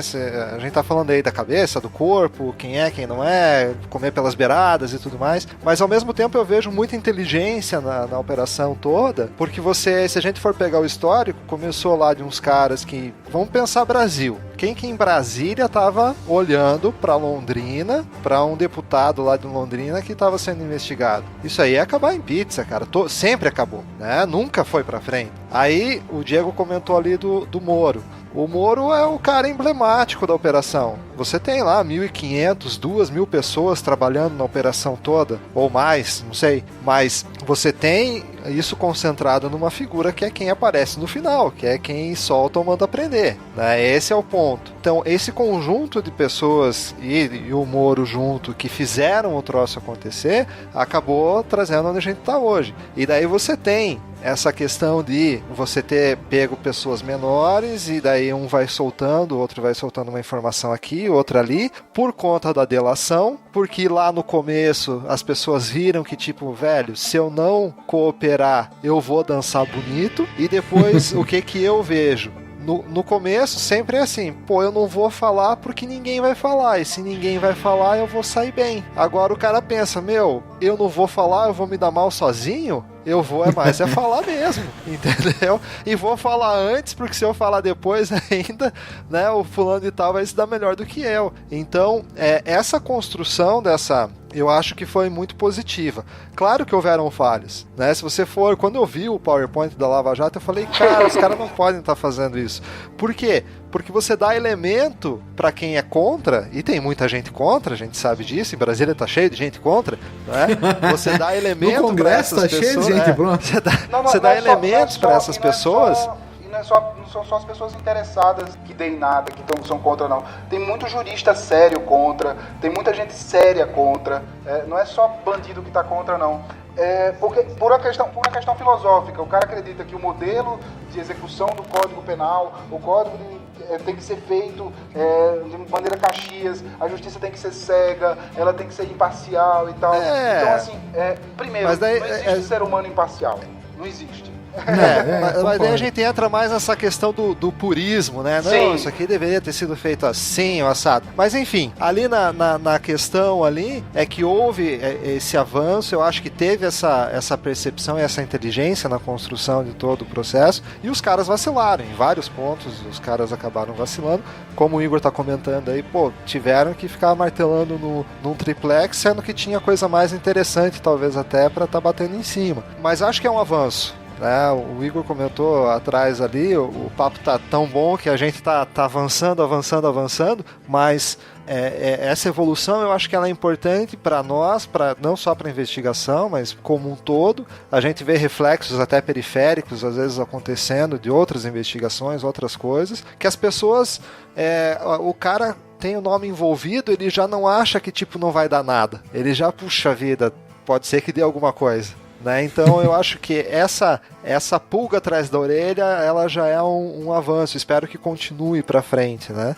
Então eu acho que a delação é um avanço importante, eu gosto das delações. Quando todo mundo chega na Lava Jato lá, eu não sei de nada, eu não fiz nada, eu não peguei nada. Dali um pouco o cara tá fazendo a coordenação, né? E quando eles começaram a fechar, né? Quando o Odebrecht ficou, cara, quanto tempo preso e não falava nada, porque ele tinha muita coisa pra falar, né? Tava ali na dele. Agora, daí de repente o cara fez acordo, daí fecharam acordo de leniência com a empresa. Cara, isso começa a abrir frentes. E cada vez que são as fases, né, que chamam da Operação Lava Jato, que surgem elementos novos, você dispara uma fase nova e você tem que apurar tudo aquilo. E eu acho que a gente está longe de acabar ainda com isso, porque a gente vê quem foi pro poder agora, né? De repente os canhões começaram a ser, não digo redirecionados, mas parece que surgiu um novo canhão, né, que está apontando para mais frentes. Então acho que tem muita coisa para rolar ainda. queria primeiro dizer o seguinte, tamo junto aí, se eu precisar de mim, viu? Me fala. O ponto positivo daí, vamos colocar o Moro de novo em evidência aqui, né? Não como o único responsável, mas, velho, críticas sempre vão existir. Ninguém nunca vai agradar todo mundo, mas o fato é que o troço está acontecendo. Talvez no passado outras pessoas sérias tentaram fazer, e talvez pelo purismo ou por não querer avançar por uma frente ou outra, o troço acabou ficando sem evolução. E o fato é que a gente tem hoje na prática algo que está trazendo algum resultado, pelo menos. Eu acho assim, Eduardo, eu acho que existia, e eu acho que o Moro quebrou isso aí, ele e a equipe, como você bem falou, existia um acordão, sabe? Todo mundo estava junto. Você viu a última coisa que a Dilma fez antes de sair, antes do impeachment dela, foi negar um aumento para o judiciário. Esses aumentos nunca eram negados. Nunca aconteceu do judiciário não ter aumento. O judiciário tem dinheiro pra caramba. O executivo coloca muita grana na mão do judiciário para que essas obras e para que essas coisas do executivo não sejam julgadas e fiquem... É um acordão, os caras são tudo amigos. Só que o Moro meio que quebrou a amizade. E aí o que acontece? Se você pensar na história do Brasil, eu me lembro de um político ter sido preso, que foi o Maluf, ficou um final de semana, falou que estava com um probleminha no coração, aí a Folha de São Paulo tirou foto dele comendo pastel e tomando chopp num barzinho, na mesma semana. A assinatura não é minha, o cheque não é meu, e ficou por isso.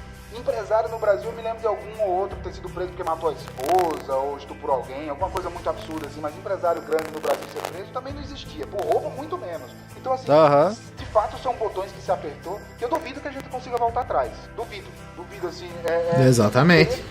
Que bom. Alguma coisa do tipo ditadura mesmo, ir pra pancada pra poder voltar atrás disso aí, né? Um ato institucional, alguma coisa mas democraticamente é praticamente impossível voltar atrás. Você vê agora o próprio Temer e o PMDB, que sempre esteve no poder, como eu falei antes, ele não está conseguindo criar ações do tipo proteger a galera. O Rocha Loures daqui de Curitiba dançou, caiu, tá sem mandato. Sim. Então assim, ele poderia ter colocado ele como ministro? Óbvio que poderia, se fosse há 15 anos atrás. Agora não dá mais. Agora a banda não toca mais assim. Exato. Não só 15 anos atrás, né? Ano passado tentaram pôr um réu quase convicto como ministro para escapar. Não foi? Isso, 2015, me engano. A Dilma tentou colocar Tentaram, mas logo depois o Temer colocou vários, né? Na mesma situação de Lula, porque Lula ele não foi condenado ainda. Tem muito... E será que ele vai ser condenado? Tem muito elemento para ele ser condenado. Mas então, o que me preocupa... O que me preocupa... Ele não foi ainda condenado. Mas o que me preocupa, né, que a gente vocês chegaram a comentar, que é esse purismo. Ontem a gente teve, né, o podcast não é datado, mas vamos dizer que houve recentemente aquele julgamento da chapa da Dilma Temer no TSE. E ontem a votação absolveu a chapa. Só que você tinha elementos, provas mesmo, que eles cometeram o crime. Só que quem estava julgando resolveu, por causa da natureza do TSE, que não pode aceitar esse tipo de prova criminal, que não houve crime. Pra mim isso é um absurdo, porque você, pelo purismo, você diz, né, da parte da legislação, que você não pode aceitar essa prova. É do tipo assim, eu tô julgando um crime de assassinato. Só que nesse meu crime de assassinato, o vídeo não pode. Eu tenho o vídeo do cara matando a pessoa, mas eu não posso considerar o vídeo porque não há uma evolução na interpretação, às vezes, de algo. E daí acontece que, você tem os elementos e a chapa foi absolvida. Agora, existem elementos tanto cabais quanto circunstanciais que o Lula cometeu uma série de infrações que ele tem que ser punido com prisão. Mas eu acho que o que me diz, né, que a gente não vai ter o mesmo tipo de interpretação da lei, vai falar, não, se a gente prender ele vai gerar uma crise política, porque ontem, não sei se foi o Gilmar Mendes mesmo que falou que a gente não pode destituir um governante, blá blá blá blá blá. Então, tipo assim, o regime de exceção na lei, né? Então, mas a gente tá falando de TSE. Aí, basicamente, a gente tá falando de mandato político e a gente tem prazos lá de 15 dias para você colocar alguma coisa que alguém fez alguma coisa errada e aí você poder destituir aquela chapa, né? Claro, é a revelia? Óbvio que é a revelia. Não tem uma base 100% legal. O que se queria fazer, inclusive, em relação a isso, que era aquela questão de responsabilizar o juiz pela decisão dele, que eu concordo que é um absurdo, porque o juiz tem que ter o direito de interpretar sim, ele tem que ter o direito de dar a opinião dele sim, porque você tem várias instâncias até você ter alguma coisa decidida pro bem ou pro mal. No caso do TSE, a impunidade é eleitoral. A gente está falando ainda de crimes penais, outros tantos, que nada disso é absolvido. O que o Temer vai conseguir lá terminar o mandato dele, ótimo, parabéns para ele, que bom. Se fosse a Dilma, com certeza essa decisão teria sido invertida, seria 3-4, só que contra ela teria perdido o mandato. Por uma questão de economia, por uma questão de base política, de base aliada. O PMDB está no poder, como eu falei, desde sempre. Desde o MDB velho de guerra. Então você está falando de maioria sem precisar conchavo nenhum. Ele já tem maioria. Sem precisar de nada. Sem precisar do PSDB, sem precisar de amiguinho, de inimigo. Ele já tem maioria. Eles são o maior partido do país. E eles sim são o grande antro de corrupção do país. A gente fala, o PT como grande... O PT é new buy, cara, que entrou agora e fez tudo errado e ainda deu poder pros caras. E quando eu falo dos grandes erros do PT, não estou falando dos erros óbvios de roubo. O grande erro de ter virado as costas pro PMDB, ninguém fez isso antes, né? É louco, vai virar as costas pro principal aliado. O Temer reclamava, eu não tenho, a tia Dilma não me deixou falar, não deixou aparecer nas fotos, nem nada e tal, ela não gosta de mim. Isso derrubou a Dilma. Se juntou com o PSDB e aí derrubaram ela no impeachment, que também, do mesmo jeito que você falou, foi arbitrário. Foi feito não por juízes, né? Que é o que a Constituição diz, é pelo Senado mesmo. Pessoas incapazes de julgar, não são juízes, não são julgadores. Não, mas eles são capazes de julgar dentro dos procedimentos deles, que foi o que aconteceu. Nós tínhamos o Tribunal de Contas da União, que apontou uma série de irregularidades, e eu ouvi um especialista do Tribunal de Contas falando que, tipo assim, foi a primeira vez que o Tribunal de Contas teve que rejeitar e teve que fazer, porque, tipo assim, era uma rejeição e um absurdo tão grande que, tipo assim, não tinha como deixar passar como eles deixavam passar geralmente. Aham. Não, mas o que eu quero dizer em relação ao Senado não ter capacidade de julgar é porque não são juízes, não fizeram concurso para juiz, não estudaram direito, não tem todo um... Pô, os caras estudam pra caramba, não é? É igual você pegar um senador para fazer uma cirurgia. Tem capacidade de fazer a cirurgia? Não tem, mas infelizmente é o que a Constituição diz. E se você mas eles têm a capacidade, ou a gente espera que eles tenham a capacidade de eles julgar as questões constitucionais. Não, porque na verdade ali é uma aplicação da Constituição e das leis, né, que suportam a Constituição. Eu não desqualifico a parte do julgamento do Senado e não da Câmara de Deputados, que pelo amor de Deus, pela minha mãe, pelo meu cachorro eu voto sim, mas o Senado, tanto que você ouve os discursos, você vê que a maioria entende da Constituição. Eu acho, então, assim, eu acho que você não escutou os discursos, porque o que eu escutei foi falando de economia, falando da situação do país, quadro geral. Eu não escutei ninguém falar, cometeu um crime de responsabilidade, fez a pedalada fiscal diferente. Eu não escutei. Eu acho que eu escutei 1 ou 2 senadores falando sobre isso. Um votou a favor e um votou contra. Mas o resto... É que teve os debates enquanto estavam se fazendo os relatórios, enquanto estavam se julgando. Eu acompanhei parte das primeiras discussões onde havia embate. É claro, tinha alguns que, né, e na hora da votação em si, que foi o que o pessoal mais acompanhou, a galera não entrou com relação ao relatório e falar, olha, mas nas discussões você via que eles discutiram parte da Constituição e da legislação. É o juiz que não deu mérito da causa, entendeu? Então assim, falou que condena, mas não fala por quê, entendeu? Isso, exatamente. De novo, isso é uma questão que é constitucional, da forma como aconteceu. Foi político, sim, mas como está previsto na Constituição, ser político, sim, porque são políticos que estão julgando, não juízes. Talvez isso fosse uma coisa para se mudar, para evitar essa coisa de impeachment. Pô, a gente tá falando de segundo impeachment em menos de 20 anos, cara. É um absurdo. Em época de democracia, 2 impeachment é muito absurdo. Não pode ser assim, né? A gente tem que ter alguma coisa um pouco mais estável. E aí, depois do impeachment, vem a parte do TSE, o que... Mas agora, deixa eu só te questionar, mas por que a gente tem que ter algo estável se o que a gente tem não traz estabilidade? É claro que o impeachment do Collor, se a gente for comparar com o impeachment da Dilma, é fichinha, porque o que ele cometeu de crime não foi em montantes, em questão moral e ética, acho que não chegou perto do que a Dilma fez, né, atrelado ao contexto inteiro. Mas assim, eu acho sim que a gente tem que ter um dispositivo dentro da Constituição que permita ao cidadão tirar quem ele elegeu. Cara, porque assim, cara, você contrata alguém e dá um cheque em branco de 4 anos. Foi dizer que não tem nada a ver. Cara, eu não consigo entender. Não, mas deixa eu só Pode fechar. falar, claro. Eu concordo com você. Eu dei uma licença poética muito grande. Muito demais. Muito demais.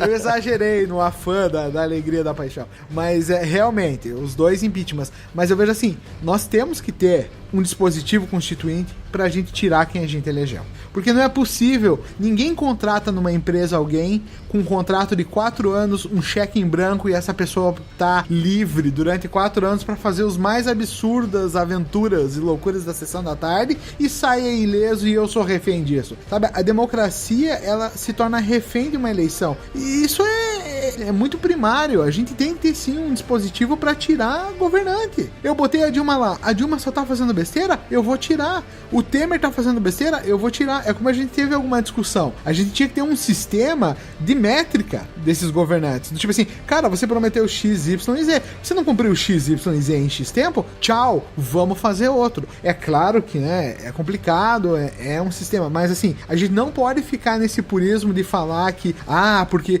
foi eleito. Meu, o próprio processo eleitoral já é um absurdo. Pra mim é um absurdo a forma com que a Dilma foi eleita. Pra mim é um absurdo. Pra mim, esse tipo de coisa... Sim, doações. Vai receber uma quantidade absurda de dinheiro, né? E daí você vê toda a questão da Lava Jato abastecendo. Mas pensa, você, na verdade, foi nós três aqui, e mais todo mundo que tá ouvindo, e mais todo o país, que botou ela no poder de novo. Por quê? Porque o dinheiro público vai pro partido e o partido continua com a propaganda e elege de novo a pessoa. Não tem como, a gente tem que cortar isso. A gente tem que evoluir a nossa Constituição, a nossa legislação pra tirar esse tipo de estabilidade política. Não existe estabilidade política. Não pode existir estabilidade política. A gente tem que ter um pragmatismo no governo. Tem que funcionar. Se não funciona, tchau. É como na iniciativa privada. Existe sim, inclusive na iniciativa privada existe uma estabilidade sim. Se você se candidata a presidente de uma SA qualquer, você vai ter o currículo analisado, você vai sim se comprometer com metas e tal, e você vai sim pedir prazos. Você vai dizer que em 6 meses isso, 10 meses aquilo, 1 ano aquilo. Então você tem uma estabilidade para você fazer algumas loucuras durante um ano, para que no final daquele ano você consiga... Senão, imagina, o Uber não teria presidente, né? Só gera prejuízo. Mas esse já tá caindo, caiu, né? Quase, né? Mas assim, o que eu quero dizer é o seguinte, tem que ter alguma estabilidade sim, não pode ser essa coisa imatura que a gente tem hoje. O que eu quero dizer, não só no processo... Não pode ser um oba-oba nem para um lado nem para o outro, nem para você colocar o cara nem para tirar de qualquer forma. Eu vou tirar porque eu não gosto, porque é feio, porque fez alguma coisa que eu não queria. Eu tenho que ter acordado antes qual é o assunto que eu posso tirar. O que a gente tem hoje constitucionalmente de fato, é um oba-oba. Basicamente, o presidente da Câmara dos Deputados tem que aceitar o processo de impeachment. Os deputados, que a gente já viu aí desde a época de Mensalão e outros tantos, grande maioria, e aí a JBS confirmou na parte do impeachment que teve grana deles para poder os caras votarem a favor, comprados. Aí você vai lá, entra num Senado incapaz, óbvio, incapaz por vários, não estou falando incapaz no sentido pejorativo, mas juridicamente falando, incapaz de julgar, por não ser nem da sua alçada fazer julgamentos. O poder é legislativo, não é judiciário. E aí você vê lá os caras julgando de uma maneira, na minha visão, a maioria julgou com a visão só política, uma coisa que era para ser mais técnica, e aí você tira um presidente por isso. O problema não é cair a Dilma, é o próximo presidente, é mais um próximo, a gente ficar nessa instabilidade política do cara não conseguir fazer um mandato, do cara não conseguir terminar aquele mandato que ele começou, de você ter urnas não respeitadas. E aí a gente volta para as urnas de novo, como você falou, Diego, essa parte de financiamento de campanha, que é onde a gente está vendo todo mundo operando da Lava Jato, que chega lá no final e tudo, esse dinheiro sendo lavado lá no final, na campanha do próximo ano da galera. E aí me causa bastante estranheza, sim, a questão política, quando a gente fala de, eu falei mais cedo, por que a Lava Jato lá no começo da nossa conversa, por que a Lava Jato foi atrás do PT e tal? Porque quem está no poder, determinados crimes prescrevem e tal.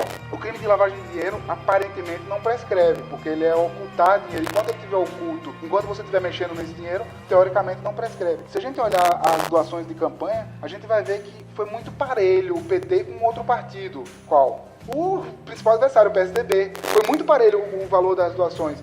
Por que será que a Odebrecht doou pro PT? Ah, porque ela é boazinha, porque ela gostava, acreditava no PT? Legal, que bom. E por que doou pro principal oponente? Porque acreditava no oponente, gostava do oponente? É o jogo de interesses, É sempre a casa ganha, né? Mas daí agora, já que a gente já saiu, já estamos ao longe da Lava Jato. Eu tô tentando voltar no tema. Mas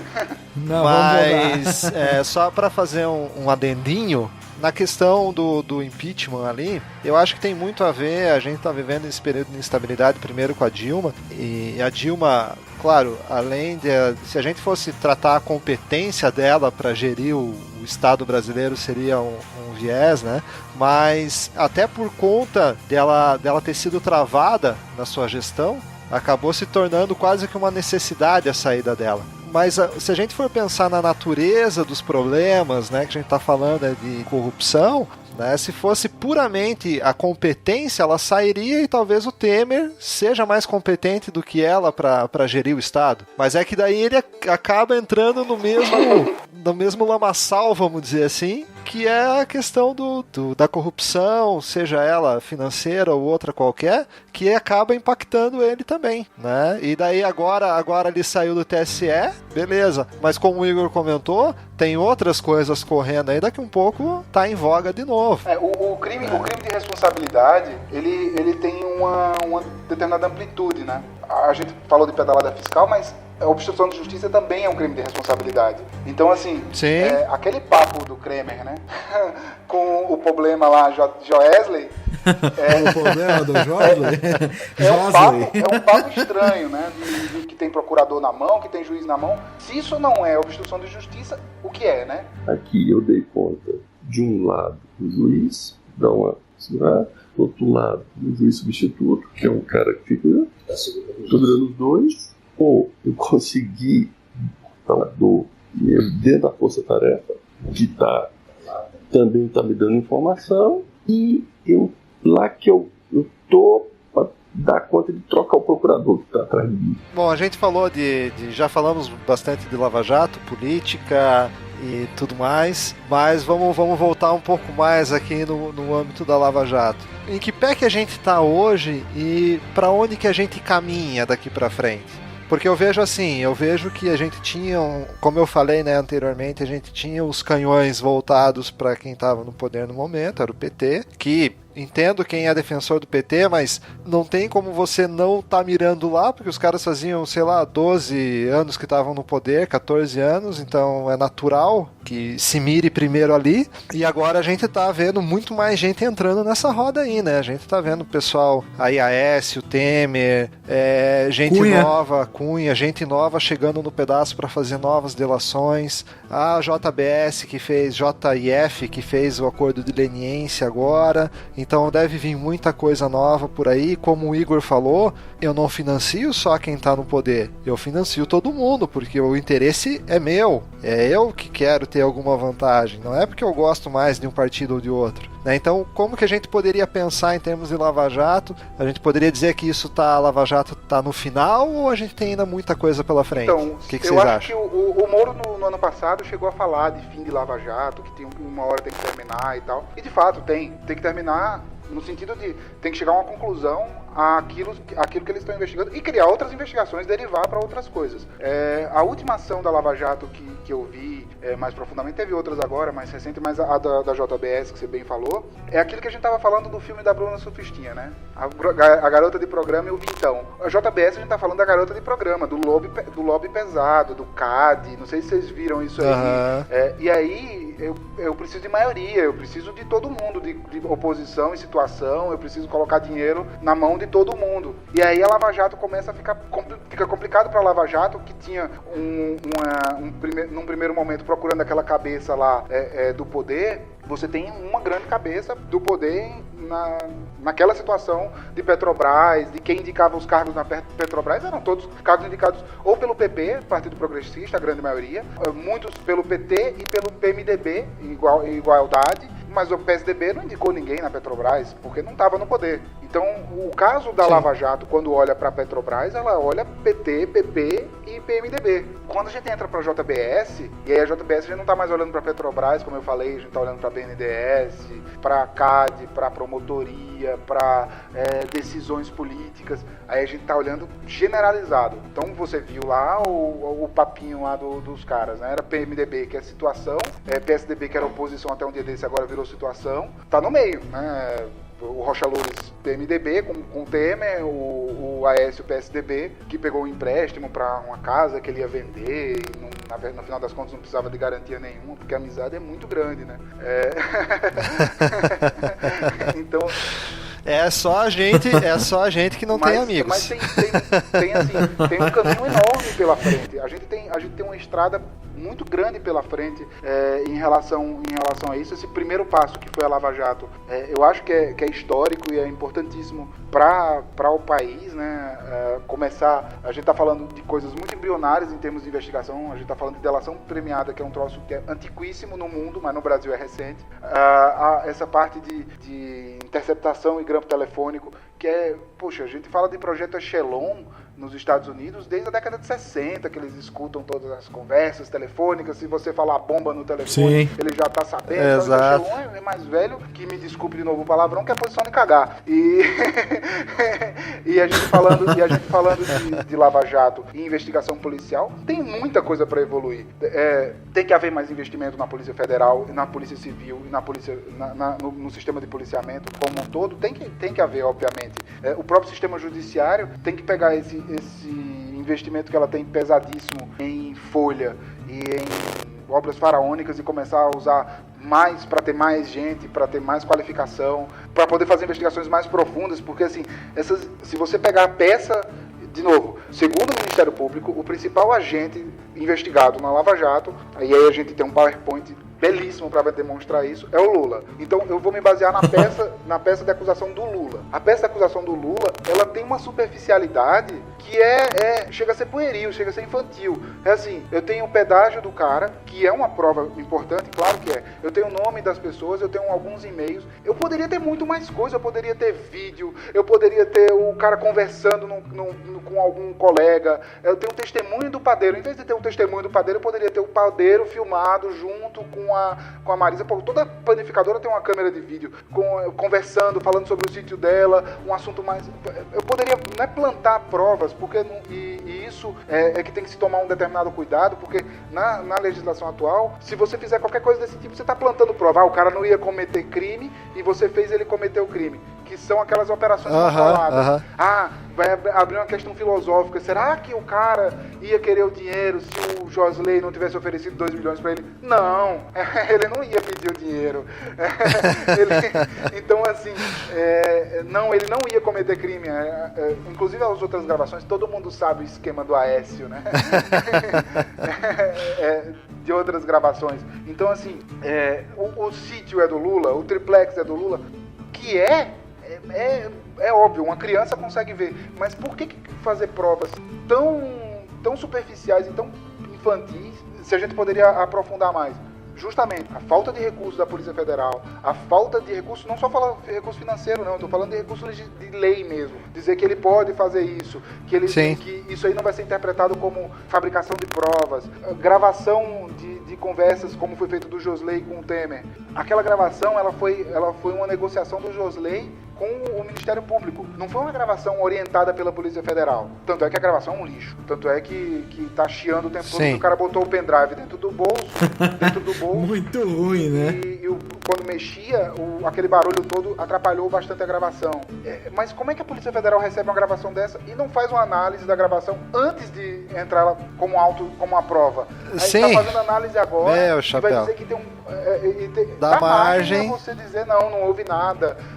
Não, isso também tem que ser muito criança para dizer um absurdo desse, mas dá margem, você deixa a prova em dúvida, né? Sim, e eu acho que tem muito a ver com o que a gente falou lá atrás dessa evolução, dessa maturidade. Pode parecer, e às vezes, em alguns casos né? Que nem você soltar uma gravação e depois o cara fala, não, mas isso daí não é verdade, tem cortes, e de repente o cara que tá usando isso como prova fala, pô, não sei, será? Né? Mas acho que isso tudo acaba sendo aprendizado. Né? E acho que os recursos não financeiros, eles são muito importantes também para você ter a possibilidade de avançar, e às vezes avançar com mais segurança e mais rapidez até nos processos e nas investigações.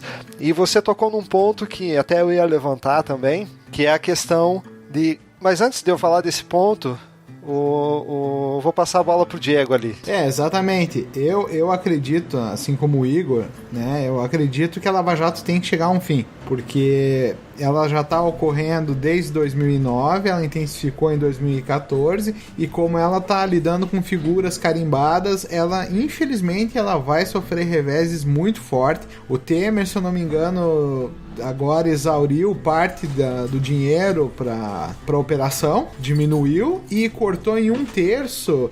Eu sei que você tem outras medidas legais para enfraquecer a operação, e uma delas é você tirar o recurso. Uma resposta desse item aí da própria Polícia Federal. Não vi a resposta. Que, sim, teve recursos da Polícia Federal, pessoas principalmente, que foram para outras operações, mas não por uma ordem superior, e sim porque eles precisavam rodar outras operações. Assim, sim. Enquanto a Operação Lava Jato não tiver as conclusões, claro, não tem que haver fim.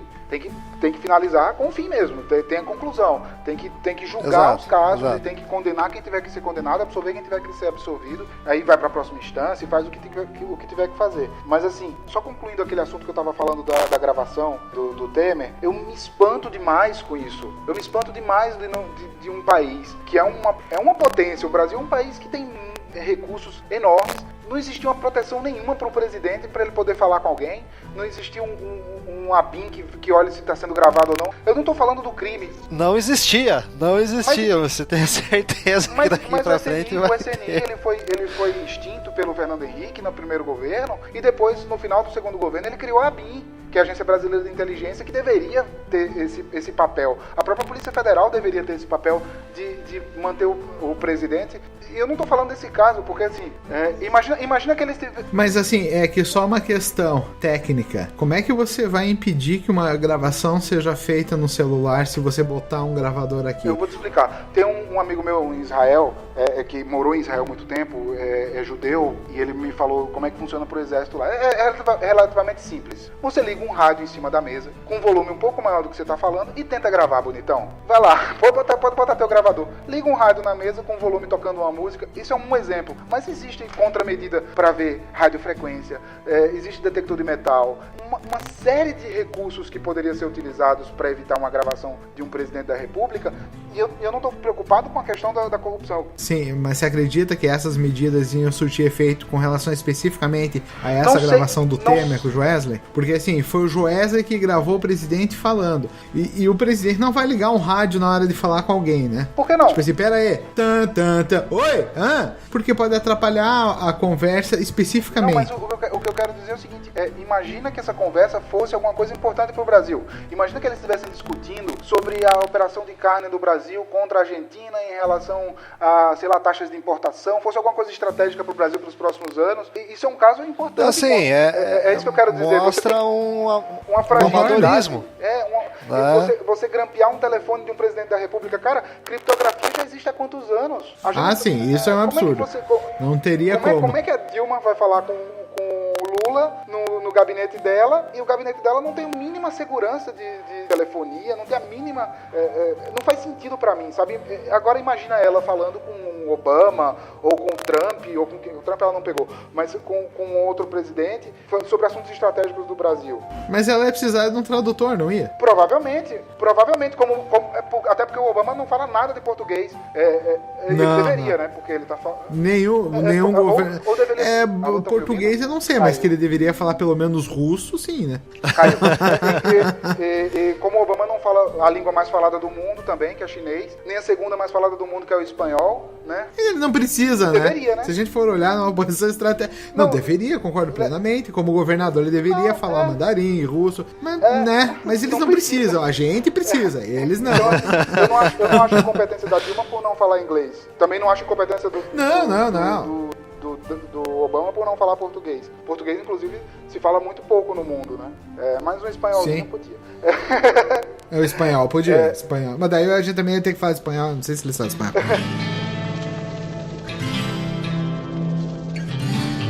Mas só pra concluir, eu, né, pegando o gancho do que o Eduardo, né, nos levou, eu acredito que a Lava Jato tem que acabar. Tem que evoluir para outras investigações que comecem a ir a fundo a todos os outros partidos que foram envolvidos. É como você mesmo, Igor, citou, né? Nós vamos ter nas investigações chaves da Lava Jato o PT, o PP e o PMDB, se eu não estou errado. Esses 3 partidos você vai ver na vigência, porque é o que estava no poder no momento. Você tem que ir a fundo, pelo menos, com esses 3 atores dessa investigação e finalizar com eles. E você ter várias investigações derivadas que vão daí em si atuar em cima do sistema de corrupção. Mas ainda mais o que deveria acontecer é que a Lava Jato, como está acontecendo, ela deveria dar, e acho que ela tem dado, mas eu não sei se tem sido uma escala muito grande, mas essa consciência política que os cidadãos precisam participar mais e precisam cobrar mais de quem ele elege. É claro que isso é uma conclusão primária, né? Isso é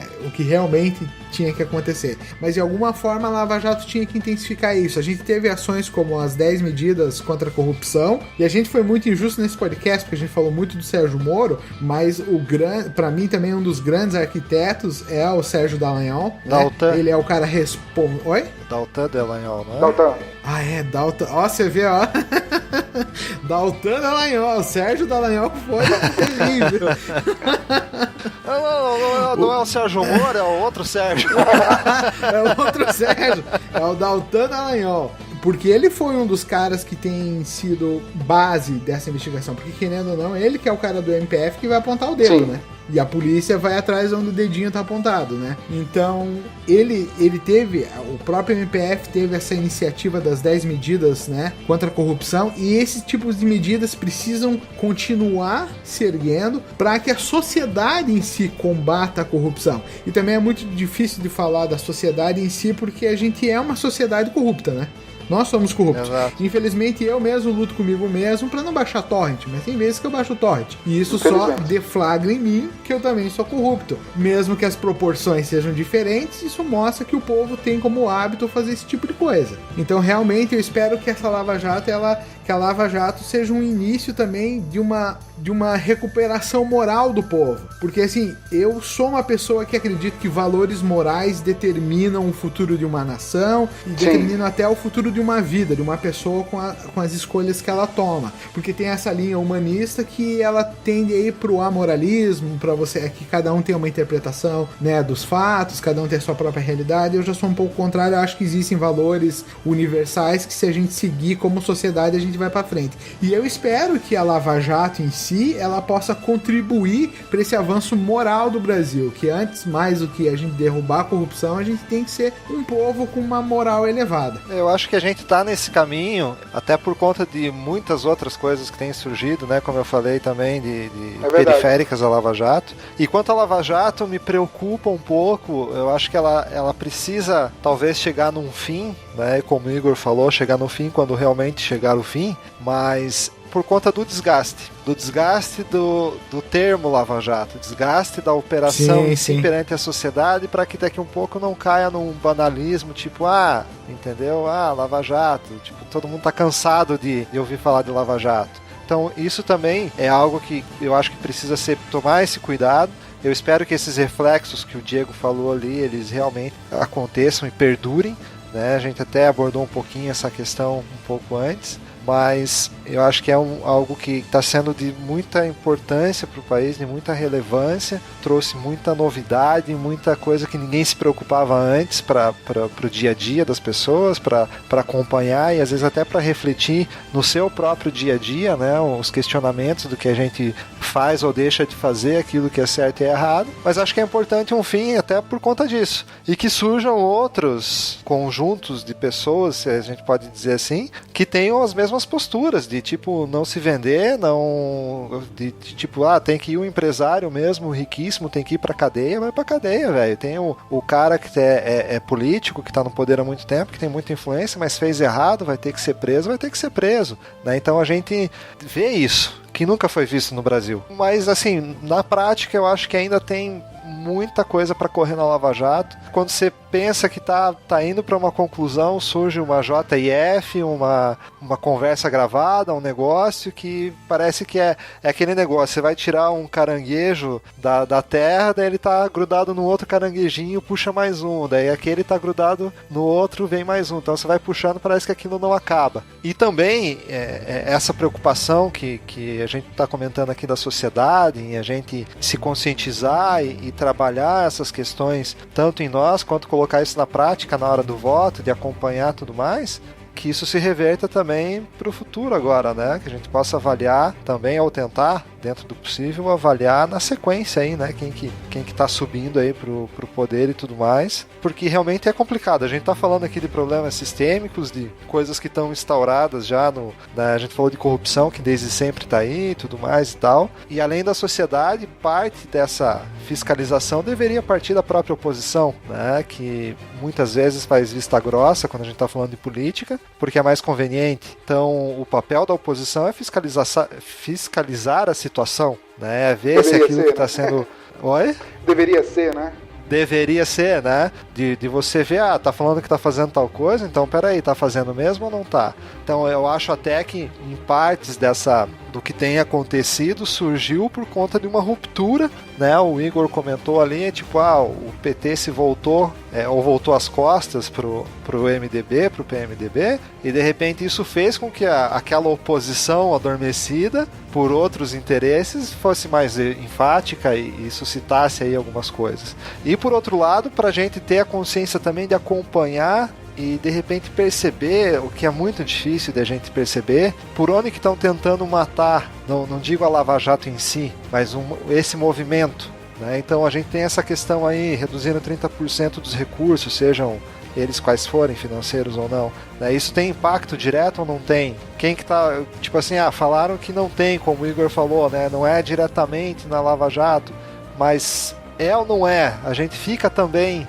às vezes, sem saber, né, o que está acontecendo em outros fatores, em outros planos, que talvez estejam sufocando. De repente vai perdendo força, e a gente sabe que uma das coisas que manteve a força da Lava Jato é a mídia. Então, uma vez que começar a sair da mídia, de repente dá margem para as forças obscuras trabalharem com mais força.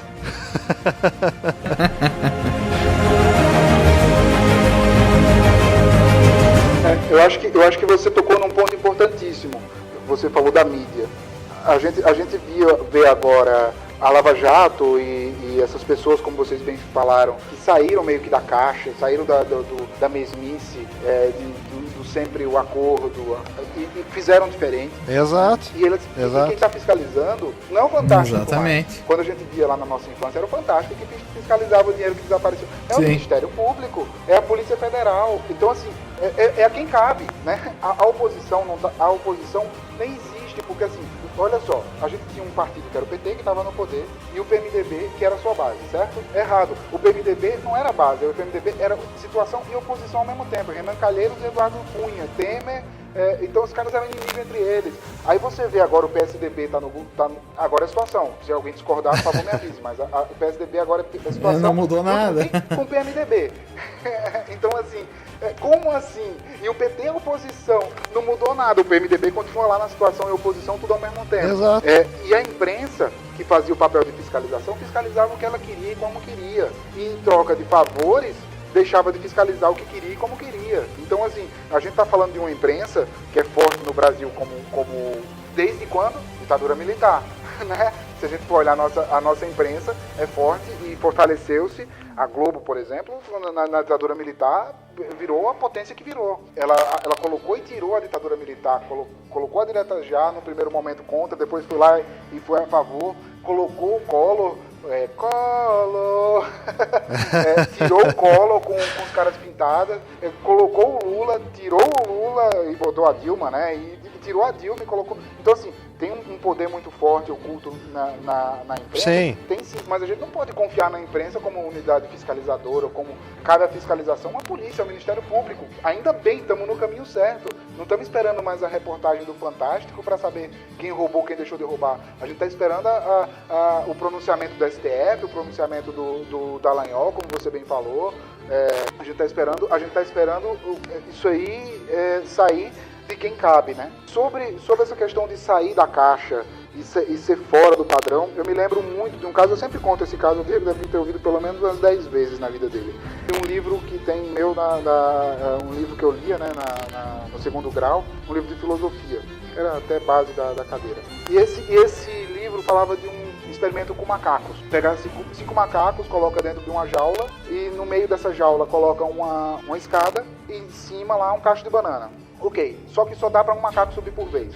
Esse experimento foi feito mesmo, não é fictício, apesar de estar num livro de filosofia, ele foi executado. Subiu o macaco, um dos macacos era o único que conseguia subir, o mais rápido, quem quer que fosse, para pegar aquela banana, os que estavam embaixo tomavam um jato d'água. Pegava aquela mangueira de bombeiro e um jato d'água nos 4 que sobraram. Isso várias vezes até que eles entenderam que ninguém pode subir naquela parada. Se alguém tentasse subir, algum dos 5 macacos tentasse subir, os outros seguravam e pau, davam uma surra nele. Beleza. O que você faz? Tira um macaco e coloca novo que não sabe da história. O que vai acontecer? Botou o cacho de banana, ele que dó dos macacos. Segura, pau nele, dá uma surra, não deixa subir várias vezes e vai trocando até que chega um momento que tem 5 macacos que nunca tomaram jato d'água, mas não sabe que não pode subir, não sabe por que não pode subir. Apesar de não subirem, bater sem saber por que está batendo e apanhar porque... Então, como é que você muda uma cultura? Isso tudo é para falar da questão do judiciário. Concursos em massa, em vez de você fazer concurso para juiz, concurso para policial, fazer de 1 em 1, 2 em 2, deixa a galera se aposentar, sei lá, morrer, o que vai acontecer com as pessoas, mas deixa o quadro diminuir, faz um concurso gigante para várias pessoas entrarem ao mesmo tempo, porque aí você muda a cultura. Aí se entra uma só pessoa em um esquema que está corrompido, como é o caso da política brasileira, por exemplo. Se você se candidata, sei lá, vereador e ganha vereador na sua cidade, você vai chegar e você vai ter 2 opções, cenoura na frente e cenoura atrás. Cenoura na frente é bem simples. Olha só, você tem uma escola aqui para construir, que você quer e tal, em vez de ser 100 mil reais, vai ser 1 milhão e você vai ficar com 100 mil só pra você. Não, mas eu não entro em esquema. Ah, mas você traiu sua esposa em tal dia, tem uma foto, sua filha tá usando droga e não sei o que lá, vai pro jornal, cenoura atrás. Então, ou você entra pela cenoura na frente ou entra pela cenoura atrás. Ou sai fora desmoralizado, né? Então, como é que se mudaria isso aí? Eu, na minha concepção, né? Eu acredito que a pessoa deveria se candidatar a um cargo público, ganhou qualquer cargo público que seja, cargo elegível, né? Eletivo, seja vereador, prefeito, acabou, sai da vida pública. Terminou seu mandato, nunca mais volta. Porque aí você ia estar sempre renovando. E o grande disseminador da corrupção, na minha visão, não é somente esses políticos. Se a gente olhar o caso da Lava Jato de novo, for lá olhar para as delações, o grande disseminador da corrupção são as empreiteiras. No caso da Lava Jato, em relação à Petrobras. Porque a empreiteira não atende, por exemplo, talvez não ter tanto caso com o BNDES como tem as empresas que cresceram ultimamente. Não tem tanto caso com a Caixa Econômica como tem agora as últimas que viram a parte da loteria. Não sei se vocês viram que o fundo de loteria também está com uns esquemas pesados. Então, assim, tem bastante coisa interessante surgindo nova. Bastante coisa a gente interessante. fala de Caixa Econômica, a gente fala de Petrobras, que a gente está falando de Lava Jato, fala de BNDES. Tem vários outros. A Eletronuclear, que começou a ser investigada pela Lava Jato, foi desmembrado. Tem várias instituições, e como você bem falou, Eduardo, o Brasil tem muito dinheiro, tem crescido a economia, e cabe sim à Polícia Federal investigar o que acontece nesses órgãos que são públicos, nessas empresas públicas. Privatizar seria a solução? A Odebrecht é privatizada, nunca foi pública, a JBS nunca foi pública, e tem corrupção. Então, pelo amor de Deus, não necessariamente privatizar vai resolver o problema. Será que a Vale não tem problema nenhum? Vamos dar uma olhadinha lá se não tem problema nenhum, porque a Vale tem tem extração sozinha de um monte de coisa. Mas a questão de privatização é mais pela questão da operação e quanto sai de custo pro governo, né? Uma coisa assim, eu concordo que existem problemas tanto de administração e até de corrupção no meio privado, mas a questão é, o governo não pode ficar se aparelhando.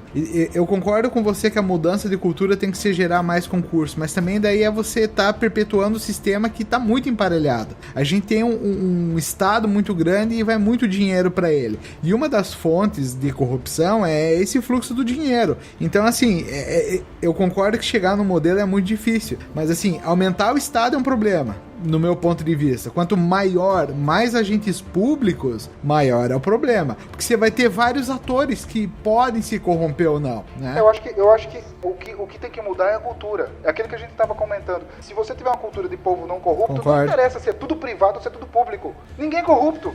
Ou quem é corrupto vai ser preso, vai se dar mal. Que a gente no Brasil, o malandro é malandro e o mané é mané.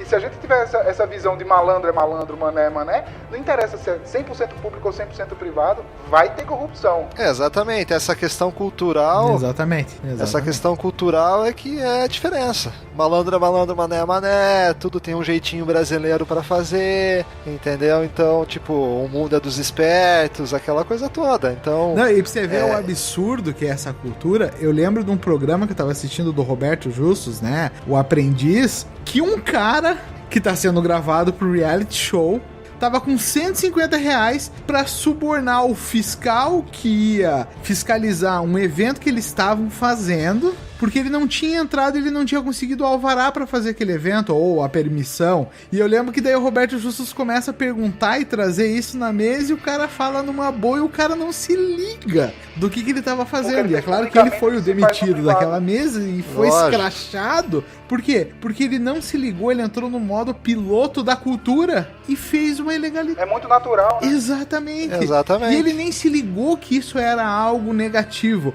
Porque, convenhamos, ele tava numa disputa. É tão natural que, ó, eu não consegui fazer a tempo pegar a licença da prefeitura pra gente montar aqui na praça o nosso evento, mas, galera, eu trouxe aqui um dinheirinho.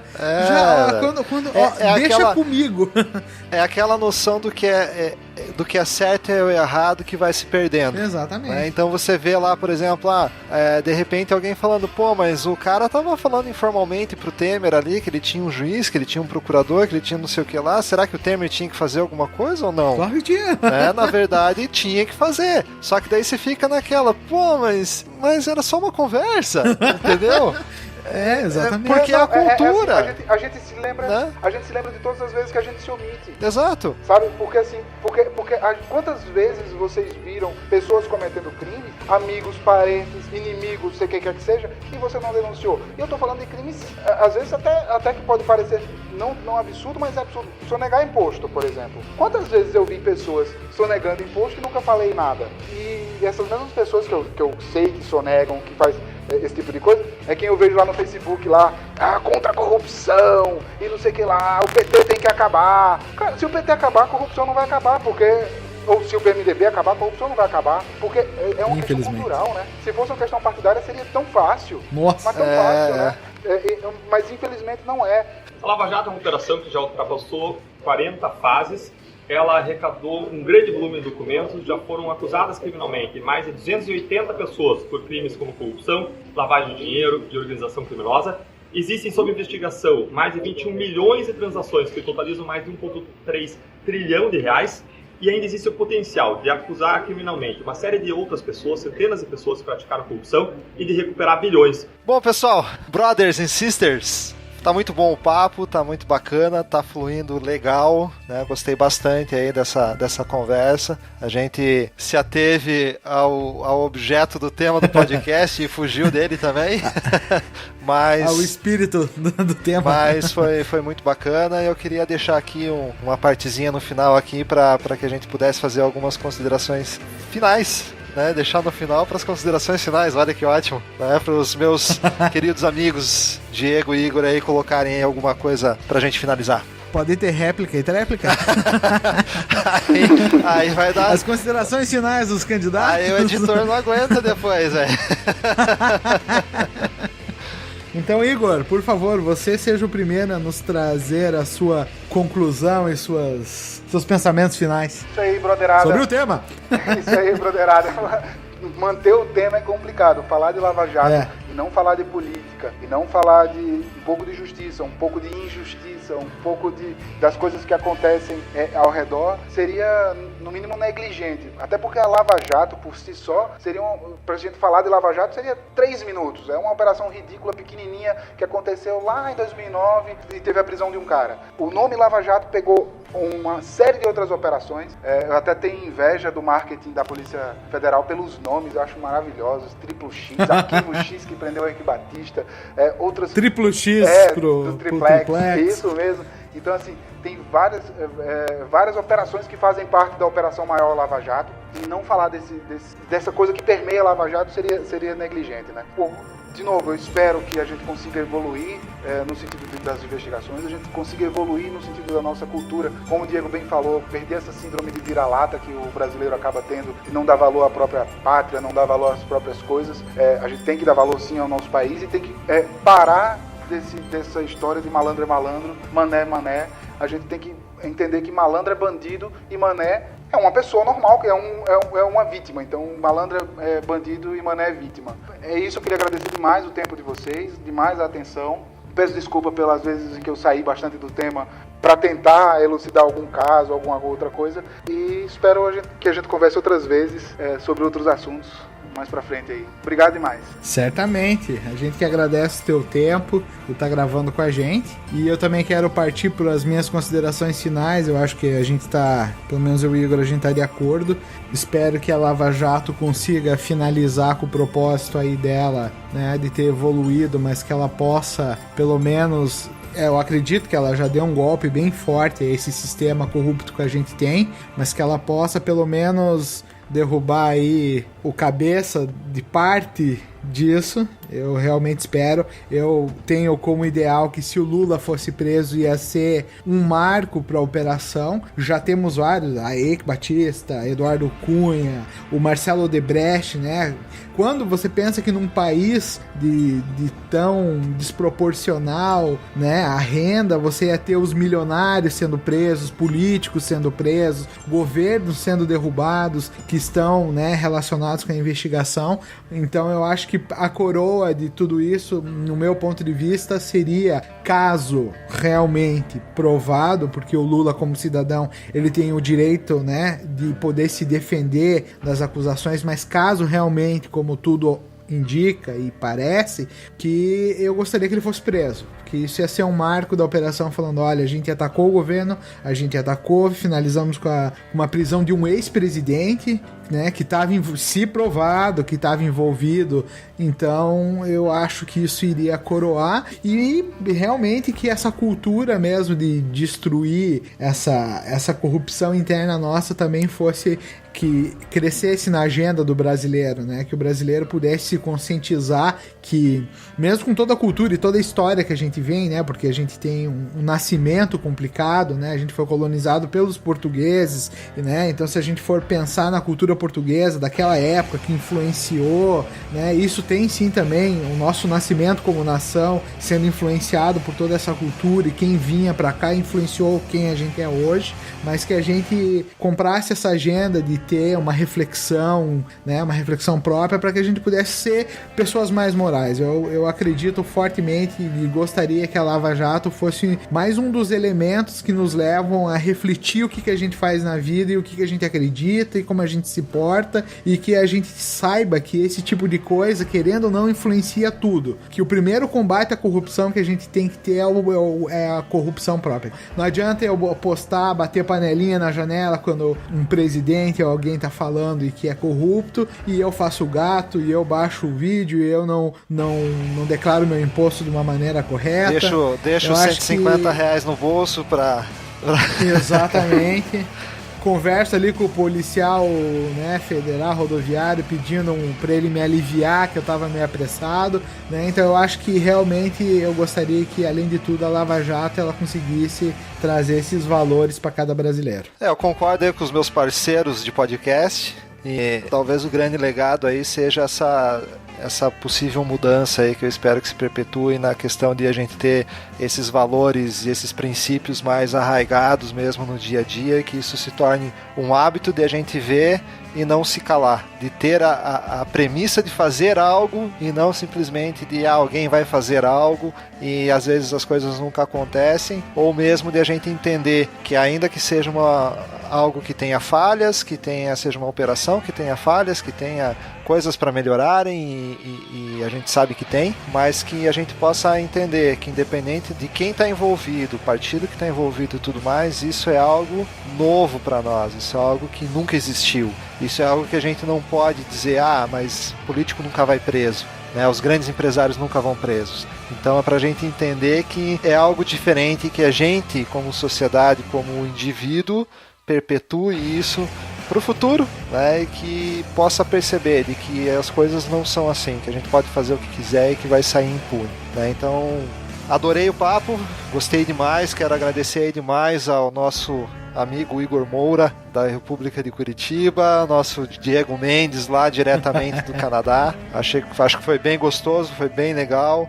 E até uma próxima. Meus queridos brothers e sisters, muito obrigado pelo tempo, pela atenção, pela dedicação em ouvir esse podcast. Vocês são o motivo de a gente estar fazendo isso daqui. Coloque seus comentários, suas divergências em relação ao que a gente falou aqui. Acesse o nosso... Mandem os seus e-mails, brotherscast@gmail.com.br, sem o ponto .br. Não, sem o BR. Temos agora um novo canal que é no Instagram, né? Instagram/brotherscastbr. Show de bola, nos sigam lá. Tá muito bacana o Instagram. Siga a gente que a gente vai seguir você, é isso? Sempre. Siga-nos e será seguido. Reciprocidade. E o nosso Facebook. De mão dadas. O nosso Facebook também, lá deixa seu comentário. Mas mais uma vez, muito obrigado mesmo pelo tempo do Igor aí, né? A gente ficou muito feliz aí de ter conseguido fechar essa conversa aí no dia de hoje. E tenho certeza que vai ser um podcast de elegância que vai ser feito direito. Entendeu? Direito. Piazada, valeu, hein? Valeu, pessoal. Obrigadão aí pelo tempo de vocês. Obrigadão. Um abraço no coração, hein? Valeu pra vocês também. Um abraço. Valeu. Se a sociedade quer continuar vendo esses resultados, é preciso que as investigações da Lava Jato sejam protegidas. Nesse sentido, nós vemos com extrema preocupação o esforço de diminuição dos quadros da Polícia Federal e de dissolução do seu trabalho entre um número maior de delegados que não atuarão de modo exclusivo. Ou seja, você acaba com a exclusividade e especialização do conhecimento, e quando você fragmenta o conhecimento, é claro que os resultados não vão ser tão eficientes como eram até recentemente. O enfrentamento da corrupção mostra que o Brasil tem alguns motivos para se orgulhar. Então é uma oportunidade para o Brasil enfrentar de uma forma séria a corrupção sistêmica e quem sabe conseguir sair dela. Crescer, né, institucionalmente a partir dele. Não só esse caso, né, vários, isso não é algo sozinho, eu mencionei o caso do Mensalão, foi julgado pela Suprema Corte, pois existem outras investigações relevantes espalhadas. E o Brasil tem muito jeito, a gente tem uma história belíssima, né, um país que se fez, foi construído, tem os seus pecados, tem os seus erros, mas tem uma história que dignifica o país, né? Afinal, nós estamos hoje numa democracia robusta, com problemas econômicos, mas é impossível acreditar que existe um destino trágico, histórico para o Brasil. Ao contrário, acho que até esse mesmo enfrentamento da corrupção mostra que o Brasil tem alguns motivos para se orgulhar.